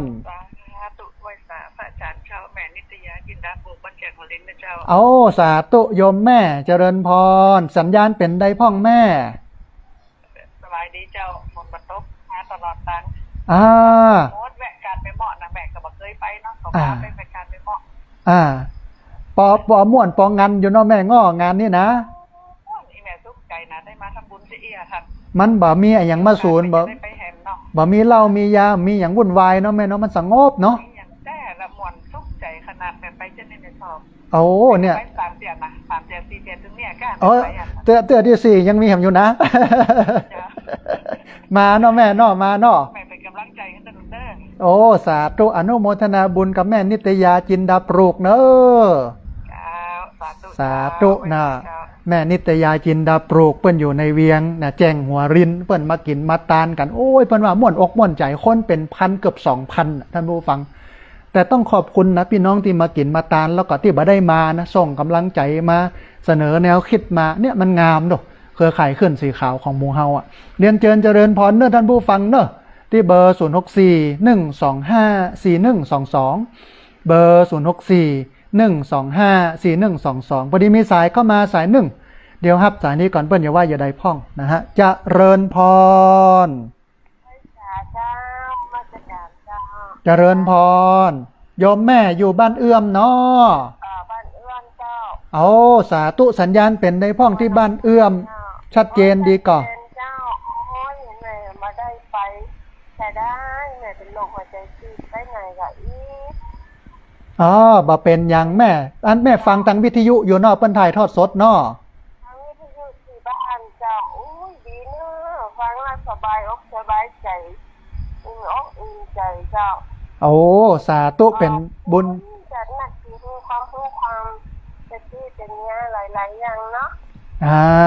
ขอบคุณจะ ไงก็คือกำลังใจเนอะอาจารย์เจ้า สาธุโยมแม่ได้กำลังใจจัดหนักอนุโมทนาบุญเนอะแม่เนอะสาธุเจริญพรโยมแม่ฟังจากบ้านเอื้อมในเวียงลำปางเปิ้นกะฮือกำลังใจกันมาตลอดเรียนเชิญเจริญพรท่านผู้ฟังเวลาเลยประมาณ7 นาที6 นาทีได้ที่เบอร์064 125 4122เบอร์064 125 4122มีคุณโยมหลายคนมาติดตามรับฟังนะมีคุณโยมอันนะมีขยมนะโยมโตะนะบ้านศพปาดนะมีคุณโยมสุนทรนะอนุโมทนาบุญกับคุณโยมสุนทรเนอะที่ติดตามรับฟังกันพี่น้องที่ติดตามรับฟังเรียนเชิญเจริญพรเนอะโทรเข้ามาได้ที่เบอร์064 125 4122เบอร์064 125 4122เรียนเชิญเจริญพรได้โทรเข้ามาร่วมเอ่ยกันโทรเข้ามาร่วมแสดงกำกึดความเห็นกันวันนี้มีสายเข้ามาแถมสายหนึ่งฮับสายนี้ก่อนเปิ้ลอย่าว่าอย่างใดพ่องนะฮะเจริญพรไม่สายเจ้าอาจารย์เจ้าโมทนาเนอบุญปีในรอเทียนแม่บ่ได้ไปสักจำเลยเจ้าบ่เป็นอย่างแม่ส่งกำลังใจร่วมอนุโมทนาบุญกันมาได้บุญเต็มหมดเลยโยมแม่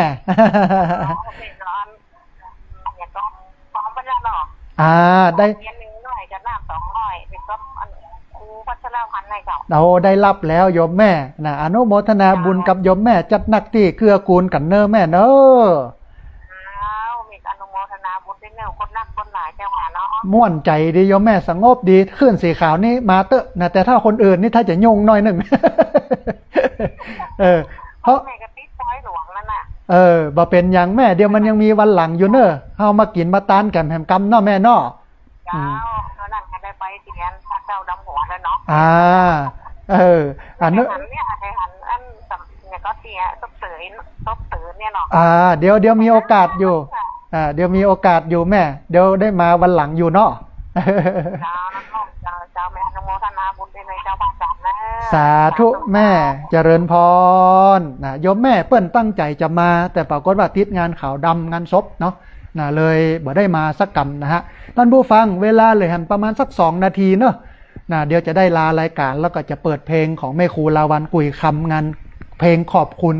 ขอบอกขอบใจในการหล่อเตียนเข้าพรรษาพี่น้องญาติโยมมีคนติดตามรับฟังมีคนโยมศพปาดเนาะ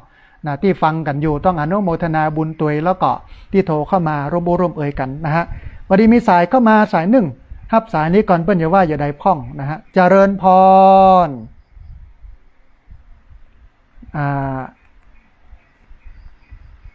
เจริญพรสาธุเจริญพรเจ้าโยมแม่สงกรานต์มันอย่างลำปางนะเจ้าแม่อยากได้หูที่ว่าพระเจ้าเป็นที่หลวงปู่ดอยเอามาร่วมทำบุญเนาะแม่เนาะเดี๋ยวแม่อยู่ตัดใดโทรเข้ามาหลังรายการแห่งกรรมได้จะได้จดเอาลายหมายเอาชื่อแล้วก็จะไปแอลหาเนาะแม่เนาะเดี๋ยวรีเวอรี่ส่งตรงถึงที่ไม่ได้หอมตัง